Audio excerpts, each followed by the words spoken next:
తల్లి యొక్క అనుగ్రహం ఎక్కడ పడుతోందో అక్కడ అజ్ఞానము నివారింపబడి సృష్టి కారణమవుతోంది. అంటే ఇక్కడ మీరు ఒక మాట అర్థం చేసుకోవాలి. సృష్టి కారణంబు అన్న మాట ఎందుకు వాడారండి పోతన గారు అని. ఇక్కడ మీరు లక్ష్మీదేవి యొక్క తత్వావిష్కరణ చేశారు ఈ మాటలో.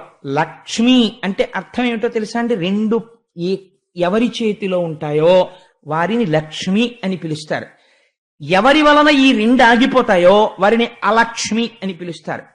లక్ష్మి అని పిలవాలంటే ఒకటి సంపద వైభవమును ఇవ్వగలిగి ఉండాలి. అంటే మీరు ఇహమునందు సుఖపడడానికి కావలసినటువంటి సమస్త ఐశ్వర్యమును అమ్మవారు ఇవ్వాలి. అది మీకు ఏది ఉంటే మీరు సుఖపడతారో అది అమ్మవారికి తెలిసి ఆవిడిస్తుంది. రెండవది కామరతంపరగా బహుళమయ్యేటటువంటి స్థితిని కల్పించగలిగి ఉండాలి. అంటే ఈ మాట మీకు కొంచెం అంతగా నేను అందించగలిగానో లేదో ఒక ఉదాహరణ చెప్తాను. ఇప్పుడు ఒక్కటిగా ఉంటుంది ముందు. ఇప్పుడు నేను ఒకడనవుతాను ముందు. ఎలా అవుతానంటే ఒక తల్లికి తండ్రికి నేను జన్మిస్తాను. నాతో పాటు కొంతమంది అన్నదమ్ములు అక్క చెల్లెళ్ళు పుట్టారు. వాళ్ళు పెళ్లిళ్ళు చేసుకుని వెళ్ళిపోతారు. నాతో కలిసి ఉండరు. కలిసి ఉన్న వాళ్ళు వెళ్ళిపోతారు.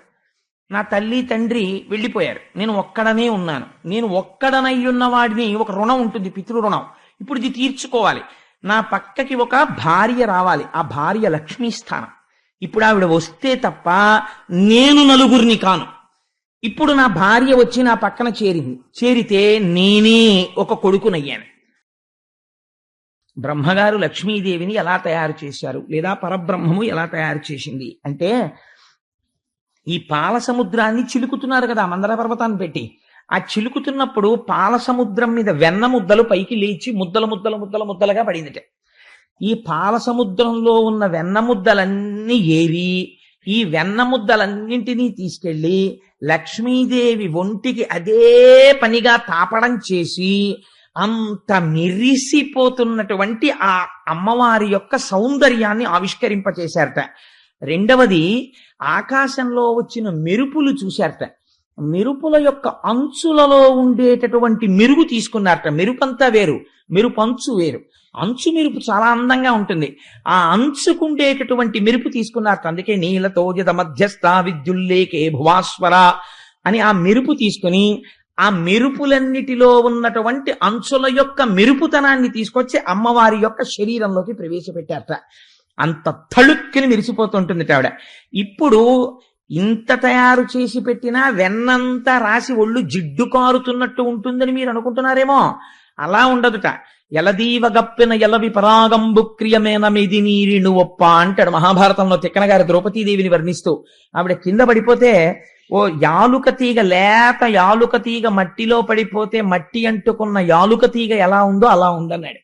అలా చాలా లాలిత్యముతో కూడినటువంటి సన్నజాజి తీగల వంటి పరమ పల్లవమైనటువంటి తీగలలో ఉన్న లాలిత్యమునంతటినీ తీసుకొచ్చి పిండి ఈవిడ శరీరంలోకి ప్రోధి చేశారట.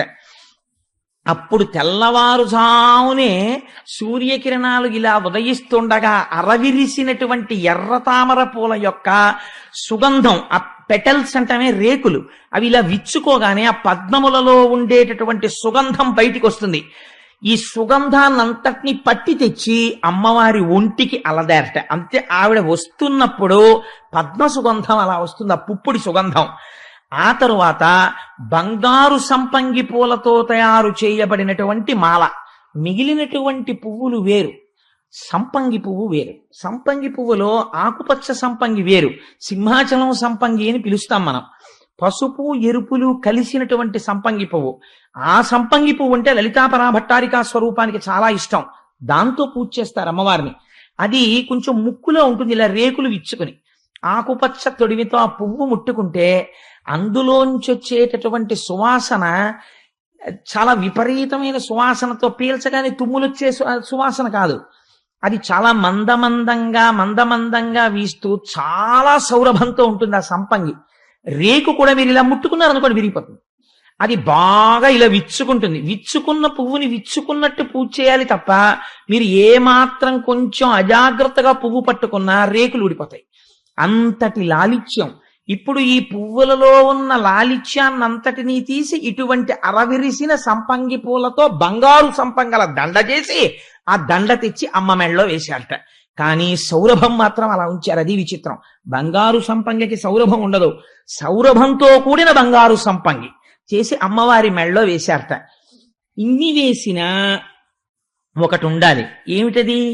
చూడగానే ఆ వెలుతురు ఇంకా చూసి కాసేపు అలా నడుద్దాం, కాసేపు కూర్చుందాం, అబ్బా ఎంత బాగుందో అనిపించాలి. ఆ సొగసు అది ఎక్కడుంటుంది ప్రపంచంలో అంటే ఒక్క బాలచంద్రుని ఎందే ఉంటుంది.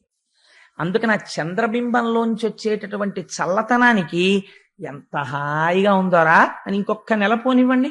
సాయంకాలం అయ్యేటప్పటికీ ఆ అమ్మయ్యా అని వచ్చి చంద్రబింబం కింద కూర్చుంటారు చల్లగా ఉందని. అందుకని ఆ బాలచంద్రబింబంలో ఉండేటటువంటి చక్కటి చల్లతనంతో కూడినటువంటి ప్రకాశాన్ని తెచ్చి అమ్మవారి యొక్క మూర్తి యందు నింపారట. ఇన్నిటిని కలిపి ప్రోది చేసి లక్ష్మీదేవి యొక్క మూర్తిని సిద్ధం చేసి అష్టదళ పద్మమునందు ఆవిర్భవింపచేశారట. చేస్తే అమ్మవారు ఆ పాల సముద్రంలోంచి అష్టదళ పద్మంలోంచి ఆవిర్భవించి వీళ్ళందరికీ దర్శనమిచ్చింది. చిత్రం ఏమిటంటే పుట్టినప్పుడు చంటి పిల్లలా పుట్టినటువంటి తల్లి క్షణాల మీద పెద్దదైపోయి యవ్వనవతి అయిపోయింది. యవ్వనంలో ఉన్నటువంటి స్త్రీల తరుణ వయస్కురాలిగా అక్కడ ఎవరున్నారండి? దేవతలున్నారు, దానవులున్నారు. లక్ష్మీదేవి యొక్క ఆవిర్భావం జరిగిందని యక్ష గంధర్వ కిన్నెర కింపురుషాదులందరూ చూస్తున్నారు. ఇంతమంది చూస్తుండగా తల్లి ఆవిర్భవించింది. ఇప్పుడు ఆవిడికి భర్త నిర్ణయింపబడాలి. అటువంటి తల్లికి భర్తను ఎవరు నిర్ణయిస్తారు? ఎక్కడ పుట్టిందో వాడు తండ్రి అవుతాడు. ఎక్కడ పుట్టింది? పాల సముద్రంలో పుట్టింది. కాబట్టి ఇప్పుడు తండ్రి ఎవరు? పాల సముద్రమే. సముద్రుడే తండ్రి. అందుకే లక్ష్మీం క్షీరసముద్రరాజతనయాం శ్రీరంగధామేశ్వరీం దాసీభూత సమస్త దేవవనితాం లోకైక దీపాంకురాం అని రోజు పిలుస్తుంటాం కదా అమ్మవారిని. ఆడపిల్లకుండే లక్షణం ఏంటంటే పెళ్ళవక ముందు ఫలానా వారు అమ్మాయి అండి పొంగిపోతుంది. ఈ పాప అండి కోటేశ్వరరావు అమ్మాయి అండి అన్నారనుకోండి, చాలా సంతోషిస్తుంది. పెళ్ళి అయిపోయిన తర్వాత ఎవరైనా మా అమ్మాయి కనపడితే ఈ అమ్మాయి ఈ పాప కోటేశ్వరరావు అమ్మాయి అండి అని పరిచయం చేస్తున్నారు అనుకోండి, కించి చిన్నపుచ్చుకుంటుంది. ఎందుకనంటే ఫలానా వారి కోడలండి అన్నారనుకోండి, సంతోషిస్తుంది. ఈ అమ్మాయి ఫలానా వారి భార్య అండి అని అనిపించుకోవడానికి ఇష్టపడుతుంది. ఆడపిల్ల పుట్టింటి సంబంధాన్ని గౌరవిస్తుంది, కానీ ఫలానా వారి భార్య అని చెప్పుకోవడంలో ఒక తాదాత్మ్యతని పొందుతుందిట. అందుకని లక్ష్మీం క్షీరసముద్రరాజతనయాం వెంటనే అనాలట శ్రీరంగధామేశ్వరీం. భర్తృ సంబంధం చెప్పాలి. చెప్తే పొంగిపోతుంది ఆవిడ. శబాష్, బాగా చెప్పాడు రా వీడెవడం. అందుకని మనం శ్రీ సూక్తం చెప్తే లక్ష్మీం క్షీరసముద్రరాజతనయాం అని దాంతోనే పూర్తి చేస్తాం. సరే, అందుచేత ఇప్పుడు ఈ తల్లికి మంగళ స్నానం చేయించడానికి అందరూ సమకూరుస్తున్నారు అమ్మవారికి.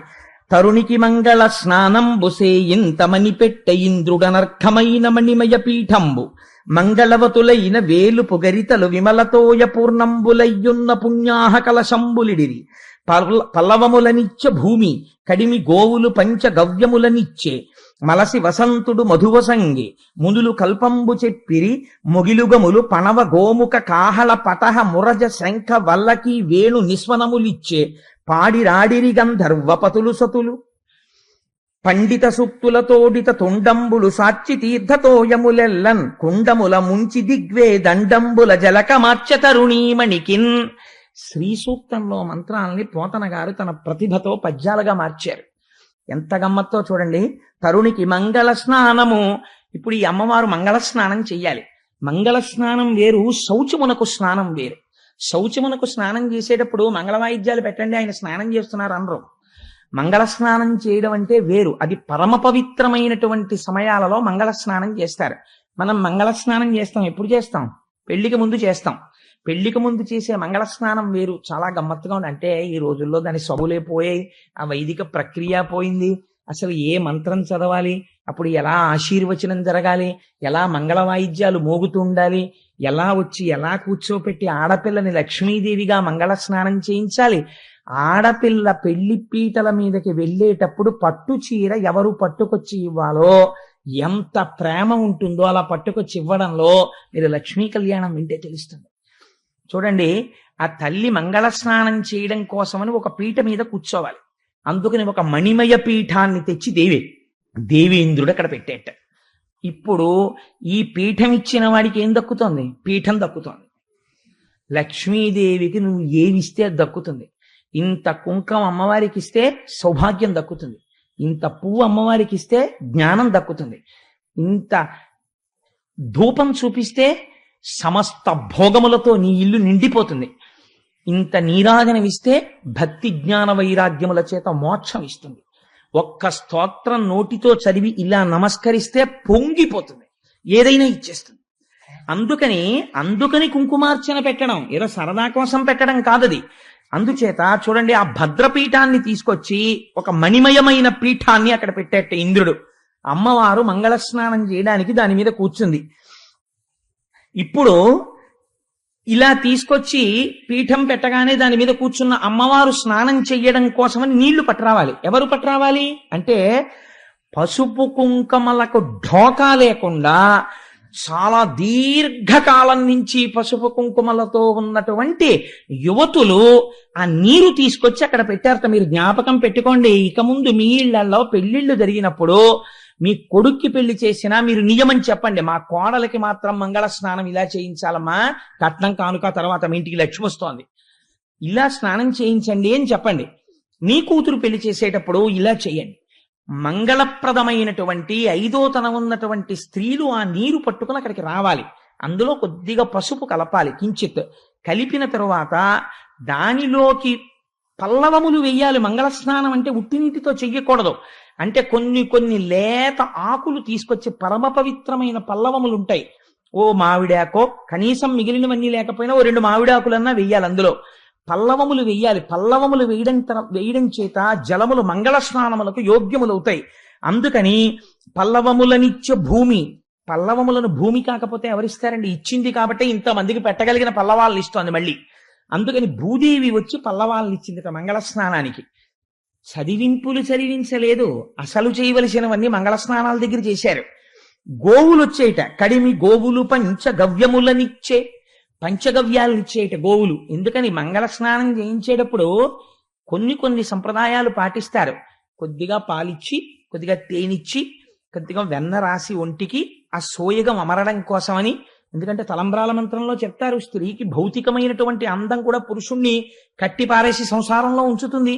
అందుకని ఆ సౌందర్యము కోరుకోవాలి పురుషుడు, స్త్రీ దోషమేం లేదు అందులో, తలంబ్రాల మంత్రాల్లో అదే ఉంది. అందుకని పంచగవ్యములంటే పాలు, వెన్న, నెయ్యి మొదలైనవి గోవులు పట్టుకొచ్చి ఇచ్చేట. అవి అమ్మవారి మంగళ స్నానంలో వాడారు. ఆ తర్వాత వసంతుడు మధువునిచ్చే, వసంతుడు వచ్చి వసంత ఋతువు తేనె ఇచ్చిందిట. అంటే ఆడపిల్లకి మంగళ స్నానం చేయించినా, మగపిల్లవాడికి మంగళ స్నానం చేయించినా మీరు బుట్టలో కూర్చోపెట్టి తీసుకెళ్లడానికి, లక్ష్మిగా సిద్ధం చేయడానికి లక్ష్మిగానే స్నానం చేయించాలి. అది మంగళ స్నానం అంటే. ఆ స్నానం చేయించే ముందు తేనె ఇచ్చి, అమ్మా లక్ష్మి తేనె తాగో అని ఇవ్వాలి. ఇవి ఎవరు చేస్తారు? తల్లి, పినతల్లులు, పెదతల్లులు, నిత్యము నిరంతరము ఈశ్వరారాధన చేసేటటువంటి మంచి పసుపు కుంకాలున్నటువంటి స్త్రీలు, దీర్ఘకాలము నుంచి మంగళప్రదమై ఉన్న స్త్రీలు, ఈశ్వరారాధన చేయగలిగినటువంటి నిపుణులైన ఆచార్యుల యొక్క భార్యలు, ఇటువంటి వారిని తీసుకొచ్చి ఆ మంగళ స్నానం చేయిస్తారు వాళ్ళు. అది మంగళం, వాళ్ళ చేతులతో పడాలి లక్ష్మిగా. అందుకని ఇప్పుడు ఇక్కడి నుంచే లక్ష్మీ తత్వము సంసారంలో ఎత్తుకుంటుందండి. ఇలా మీరు లక్ష్మిగా నారాయణుడికి ఇస్తే ఆయన ఇల్లు లక్ష్మీప్రదమై ఉంటుంది. కొడుకులతో, కోడళ్లతో, 3 తరాలతో. నాకేమీ లేదండి, ఆవిడ వచ్చిన వేళ విశేషం నా జీవితం మారిపోయిందంటాడు ఒక్కొక్క ఆయన. ఎలా మారిపోతుందండి? ఆవిడ అటువంటి తల్లి, లక్ష్మీ అంశ ఆవిడ ఎందుంది. ఆవిడ వచ్చింది, ఈయన జీవితం మారింది. నీ ఇంటికి లక్ష్మి వస్తోంది. ఎలా పడితే అలా ఇవ్వకూడదు, మంగళ స్నానం దగ్గరే ప్రారంభం. అందుచేత చక్కగా ఈ పంచగవ్యములను అలది తేనె పట్టి, ఆ తరువాత మునులు కల్పంబు చెప్పి బయట స్నానం జరుగుతుంటే అక్కడ చక్కగా వచ్చినటువంటి బ్రాహ్మణులు కూర్చుని చక్కటి స్వస్తి మంత్రాలు చదువుతుంటారు. ఆ స్వస్తి మంత్రాలు చదువుతుండగా ఇక్కడ మంగళ స్నానం జరగాలి. ఇప్పుడు మంగళధ్వనులు జరగాలి. ఈ మంగళధ్వని లక్ష్మీదేవికి మంగళధ్వని జరగాలంటే స్నానం చేసేటప్పుడు మామూలు వాళ్ళు చదవరు కదా మంత్రాలు, అందుకని మహర్షులు చదువుతున్నారట. ఇప్పుడు మంగళధ్వని చేయడానికి ఎవరు చేయాలి అంటే ఎవరు చేశారో తెలుసా అండి? మంగళధ్వని లక్ష్మీదేవి మంగళ స్నానానికి మేఘాలు చేసేట. మేఘాలే వేణువులు ఊదేయట. ఎందుకని గాలి వెడుతుంటే అది వేణువుగా మారింది. ఒకటి తప్పెట వాయించిందిట, ఒకటి మృదంగం వాయించిందిట, ఒకటి వీణ వాయించిందిట, ఒకటి శంఖం వాయించిందిట, ఒకటి బాకా వాయించిందిట. శబ్దము ఆకాశగుణకము, అందుకని శబ్దము ఆకాశగుణకము కనుక మేఘాలన్నీ కలిసి మహానుభావులు నిజంగా మరి అంటే పూర్వ కవులు కొంత ఇలాంటి పుస్తకాలు చదివిన వాళ్ళు ఉండేవారు. అందుకే వాళ్ళ నోట్లోంచి వచ్చే మాటలు అందంగా ఉండేవి. పిల్లగాలి మేళగాళ్ళు పెళ్లి పాట పాడేరంట అని నేను ఒక గొప్ప బ్యానర్, అది ఎన్నో సినిమాలు తీసింది బ్యానరు. అటువంటి బ్యానర్ వాళ్ళు మాత్రమే అటువంటి పాటలు రాయగలరు. అందుకని పిల్లగాలి మేళగాళ్ళు పెళ్లి పాట పాడేరంట అని నేను అక్కడ ఒక పాటలో విన్నాను. సరే, అందుకని ఆ మేఘములు ఆ మంగళధ్వని చేసి అంటే ఒక్కొక్కటి అది సినిమా పాట అని మీరు అనుకోకండి. ఒక్కొక్క పాట వింటే హృదయం కదులుతుంది నిజంగా. అబ్బాయి ఎంత గొప్ప మాట ఇది, సమస్త వేదముల యొక్క సారము పిండేడే ఇందులో అనిపిస్తుంది. అది సినిమాలో పాట అవ్వచ్చు, బురదలో పుడితే తామర పువ్వును అంగీకరించట్లేదా? గొప్ప తత్వం ఉంటే ఉన్నది వదిలేవు, లేనిది కోరేవు, ఒక పొరపాటుకు యుగములు పొగిలేవు, తెగిన పతంగానివే మనస ఊహల ఉయ్యాలవి అన్న మాటలో ఎంత మనస్తత్వం ఉందండి నిజంగా. ఒక్కొక్క మాట వింటుంటే అగాధమగు జలనిధిలోన ఆణిముత్యమున్నటులే శోకానా మరుగున దాగి సుఖమున్నదిలే. ఎంత గొప్ప మాట అండి అది. అవి సినిమా పాటలు కావచ్చు, నేనంటాను అందులో గొప్ప తత్వం ఉందంటాను.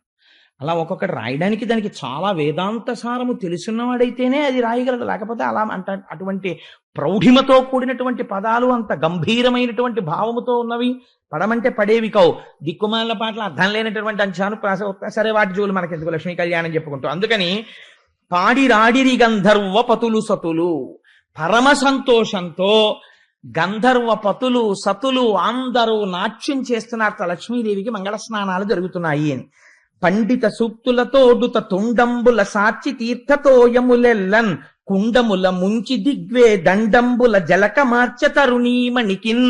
ఇదే కనకధారా స్తోత్రంలో శంకర భగవత్పాదులు దిగ్గస్తిభిక్కన కకుంభ ముఖావ సృష్ట స్వర్వాహిని విమలచారు జలప్లుతాంగీం ప్రాతర్నమామి జగతాం జననీమశేష లోకాధినాథ గృహిణీం అమృతాబ్ధిపుత్రీం అని స్తోత్రం చేశారు మహానుభావుడు. ఇంకా 8 సంవత్సరాలు రానివాడు ఎటువంటి ప్రౌఢిమతో కూడిన కవిత్వం చెప్పాడో చూడండి, పొంగిపోయింది అందుకే లక్ష్మీదేవి. అందుకని దిగ్గస్తిభిక్కన కకుంభ ముఖావ సృష్ట స్వర్వాహిని విమలచారు జలప్లుతాంగీం. దిక్కులన్నిటా మోసేటటువంటి ఏనుగులు తమ తుండములతో తీర్థములలో ఉండేటటువంటి జలాల్ని ఆ మంగళ స్నానపు పాత్రలలో కలిపి గంగాది జలముల యొక్క నీరు కలపాలి. ఆ తుండములతో ఉన్న బిందెలతో కనకమయమైనటువంటి పాత్రలతో పైకెత్తి అభిషిక్తముగా ఆ నీటిని పోసేట వేదమంత్రాలు స్వస్తివాచకం పలుకుతుండగా మంగళధ్వనులు మోగుతుండగా అమ్మవారు స్నానం చేసిన తరువాత ఇప్పుడు కట్టంగ పచ్చని పట్టుపుట్టముదో ఈ ముదుతకు తెచ్చి సముద్రుడిచ్చే. ఎంత ప్రేమో చూడండి. తన పెళ్ళానికి చీర తెచ్చుకోవడం కావ్యంలో చెప్పవలసిన పెద్ద విశేషం ఏం కాదు. సాధారణంగా తండ్రి ఎప్పుడూ ఒక పని చేయడు. ఏ పని చేయడంటే అమ్మాయి ఏ బట్టలు కట్టుకోవాలో, అమ్మాయి ఏ పరికిణీ కట్టుకోవాలో తండ్రి గారు ఎప్పుడు చెప్పడం.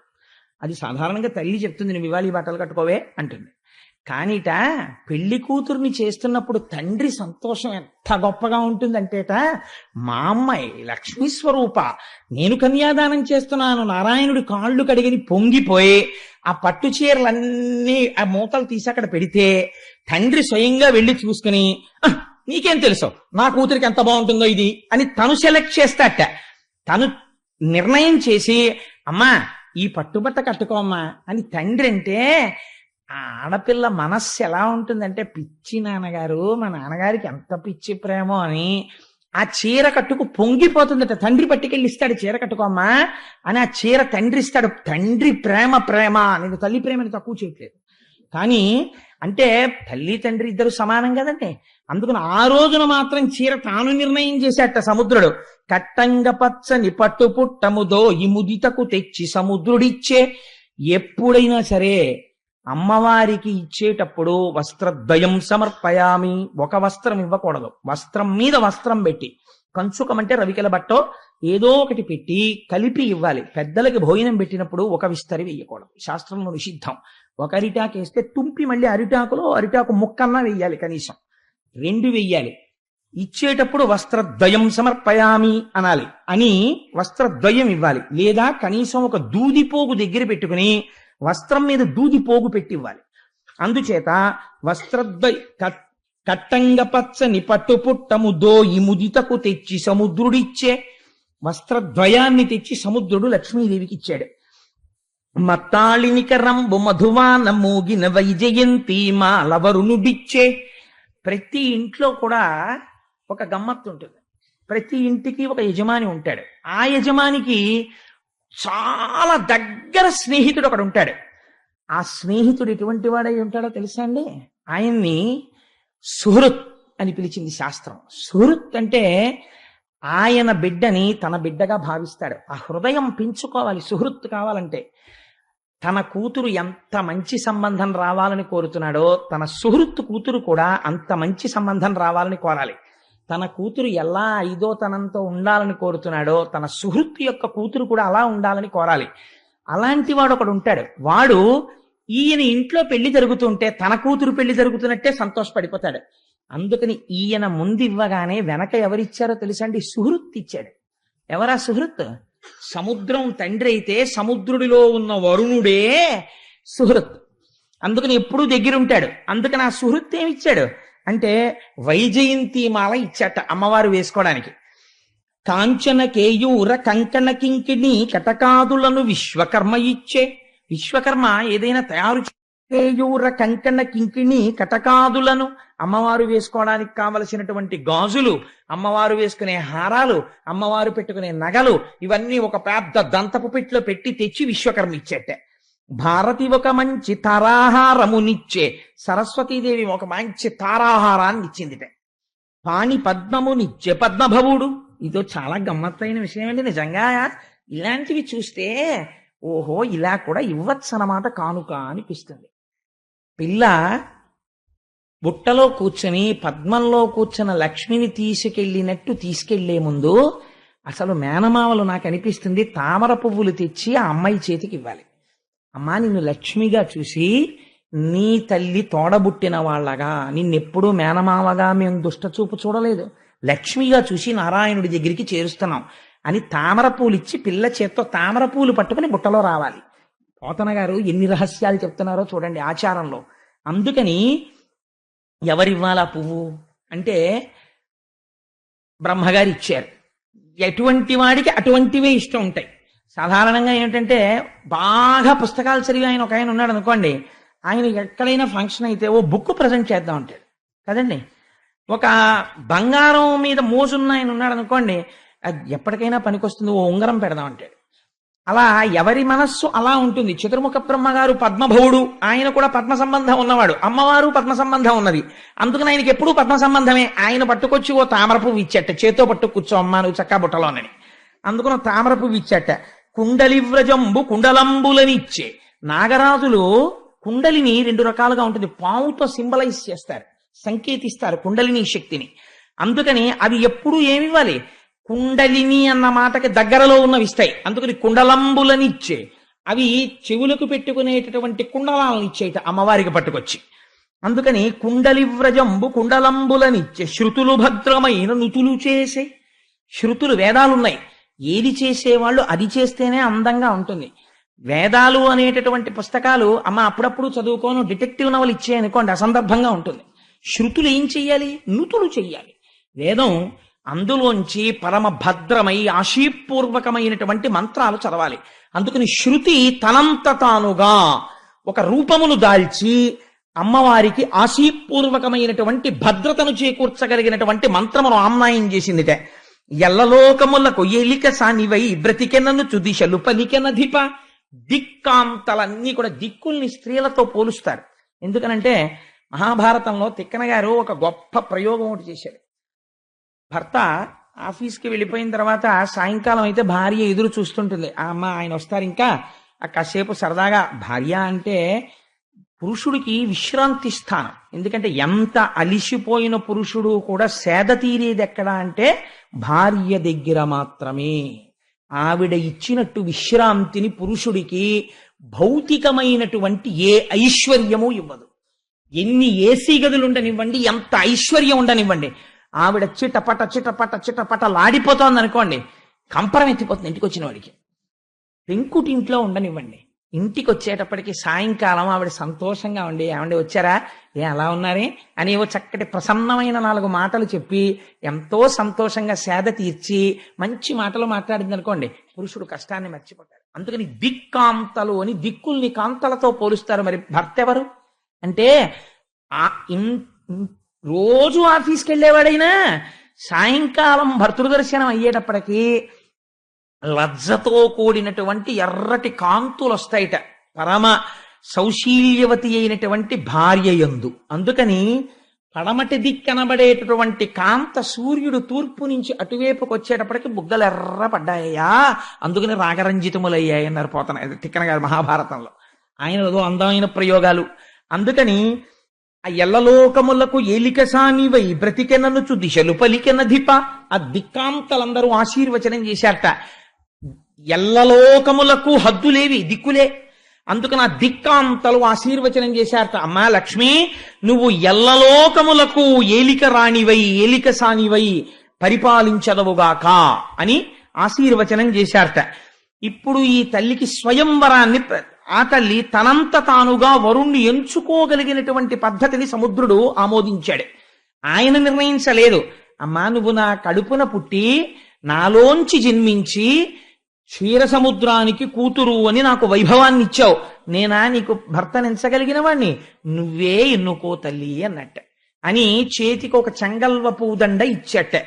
ఇస్తే ఆయనంటారు, పలుకుల అమృతంబు చిలుక నెవ్వానితో భాషించవాడెపో బ్రహ్మయనగా, ఎలయించి కెంగేల యవ్వని వరించవాడలోకములకు వల్లభుండు, మెయితీగ యవ్వని మెనితో గదియించవాడిపో పరమ సర్వజ్ఞమూర్తి, నెలతుక ఎప్పుడు నివసించు ఏ ఇంట ఆ ఇల్లు పరుమగు అమృతపదము, ఇంటి చూపువారె ఎచ్చోటి కచ్చోటు జిష్ణుదనద ధర్మ జీవితంబు, కొమ్మ పిన్నన గవు గురుతర దుఃఖ నివారణంబు సృష్టి కారణంబు.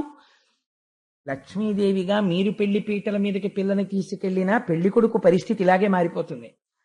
పలుకుల అమృతంబు చిలుక యవ్వానితో భాషించవాడెపో బ్రహ్మయ్యనగా, ఇప్పుడు లోకమునందు బ్రహ్మము అని ఎవరిని పిలవాలి అంటే ఈ తల్లి ఎవరిని చూసి సంతోషంగా చిరునవ్వు నవ్వి మాట్లాడుతోందో వాడే పరబ్రహ్మం.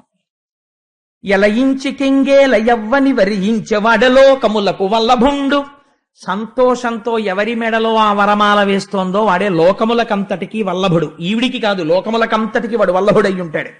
మియితీగ యవ్వని మెనితో గదియించవాడిపో పరమ సర్వజ్ఞమూర్తి, మిరుపుతీగ వంటి తన శరీరాన్ని ఎవరి శరీరం పక్కకి ఆవిడ చేరుస్తోందో వాడే సర్వజ్ఞుడైన వాడు. మెలతుక ఎప్పుడు నివసించు ఏ ఇంట ఆ ఇల్లు పరమగు అమృతపదము, ఈ తల్లి ఏ ఇంటికి వెళ్లి నివసిస్తోందో ఆ ఇల్లు అమృతధామము.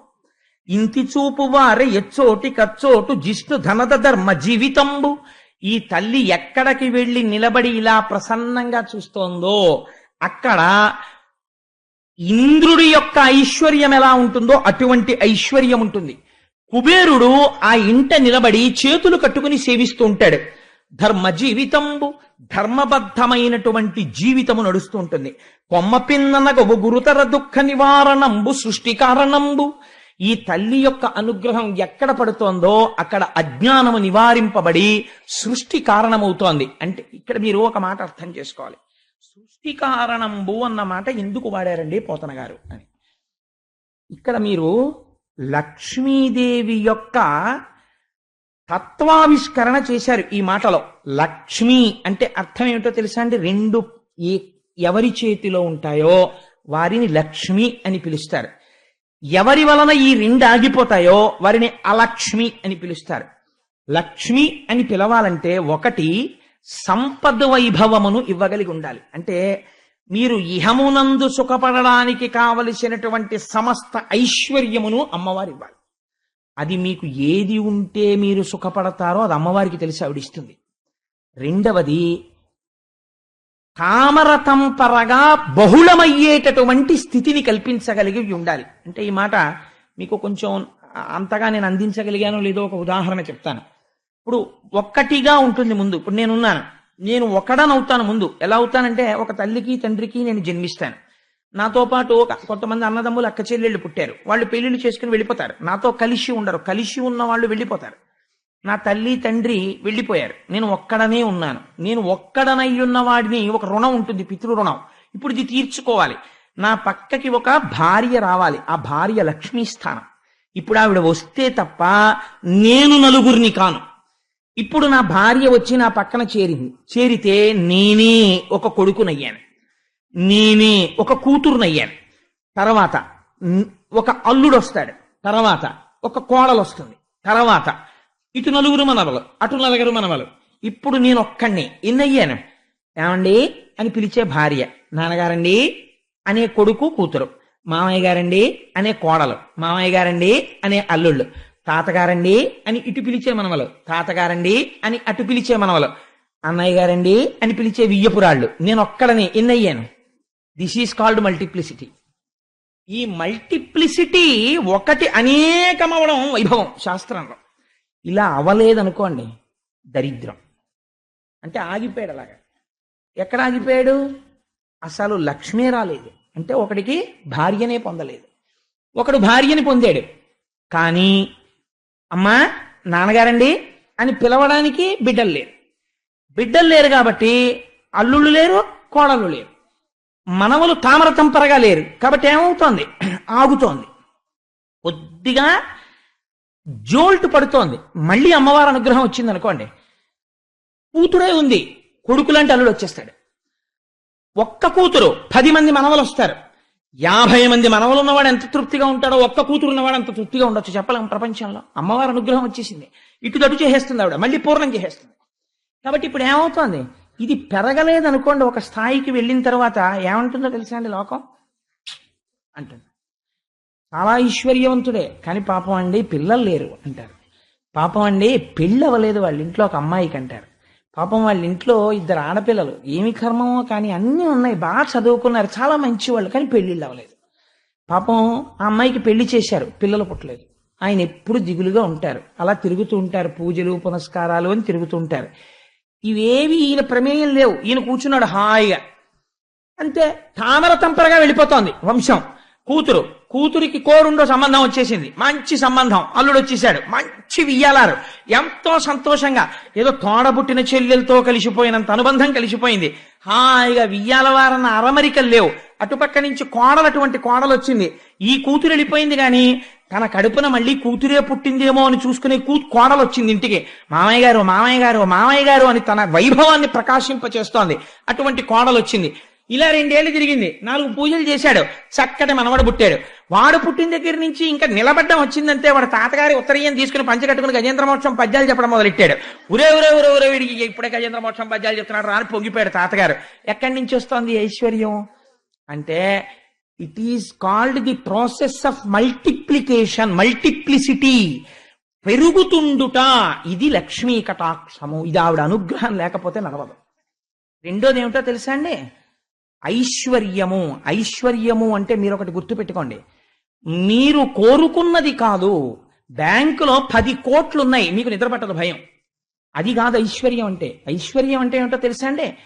ఎన్నడూ ఇలా చెయ్యి చాపి అడగలేదు ఒకరి దగ్గరికి వెళ్ళి, ఎన్నడూ తన ఇంట అన్నవస్త్రాలకి లోటు లేదు. తను ఒక భోగం అనుభవించాలి అని మనసులో అనుకోగానే అది కూడిపోతుంది. తనకు అసలు ఆ కోరిక పుట్టదు. కానీ తనవారైన వారి కోసం ఎప్పుడో అనుకున్నాడు, ఈ భోగం ఉంటే బాగుండు వీళ్ళకి అనుకున్నాడు, అంతే భోగం వచ్చేస్తుంది.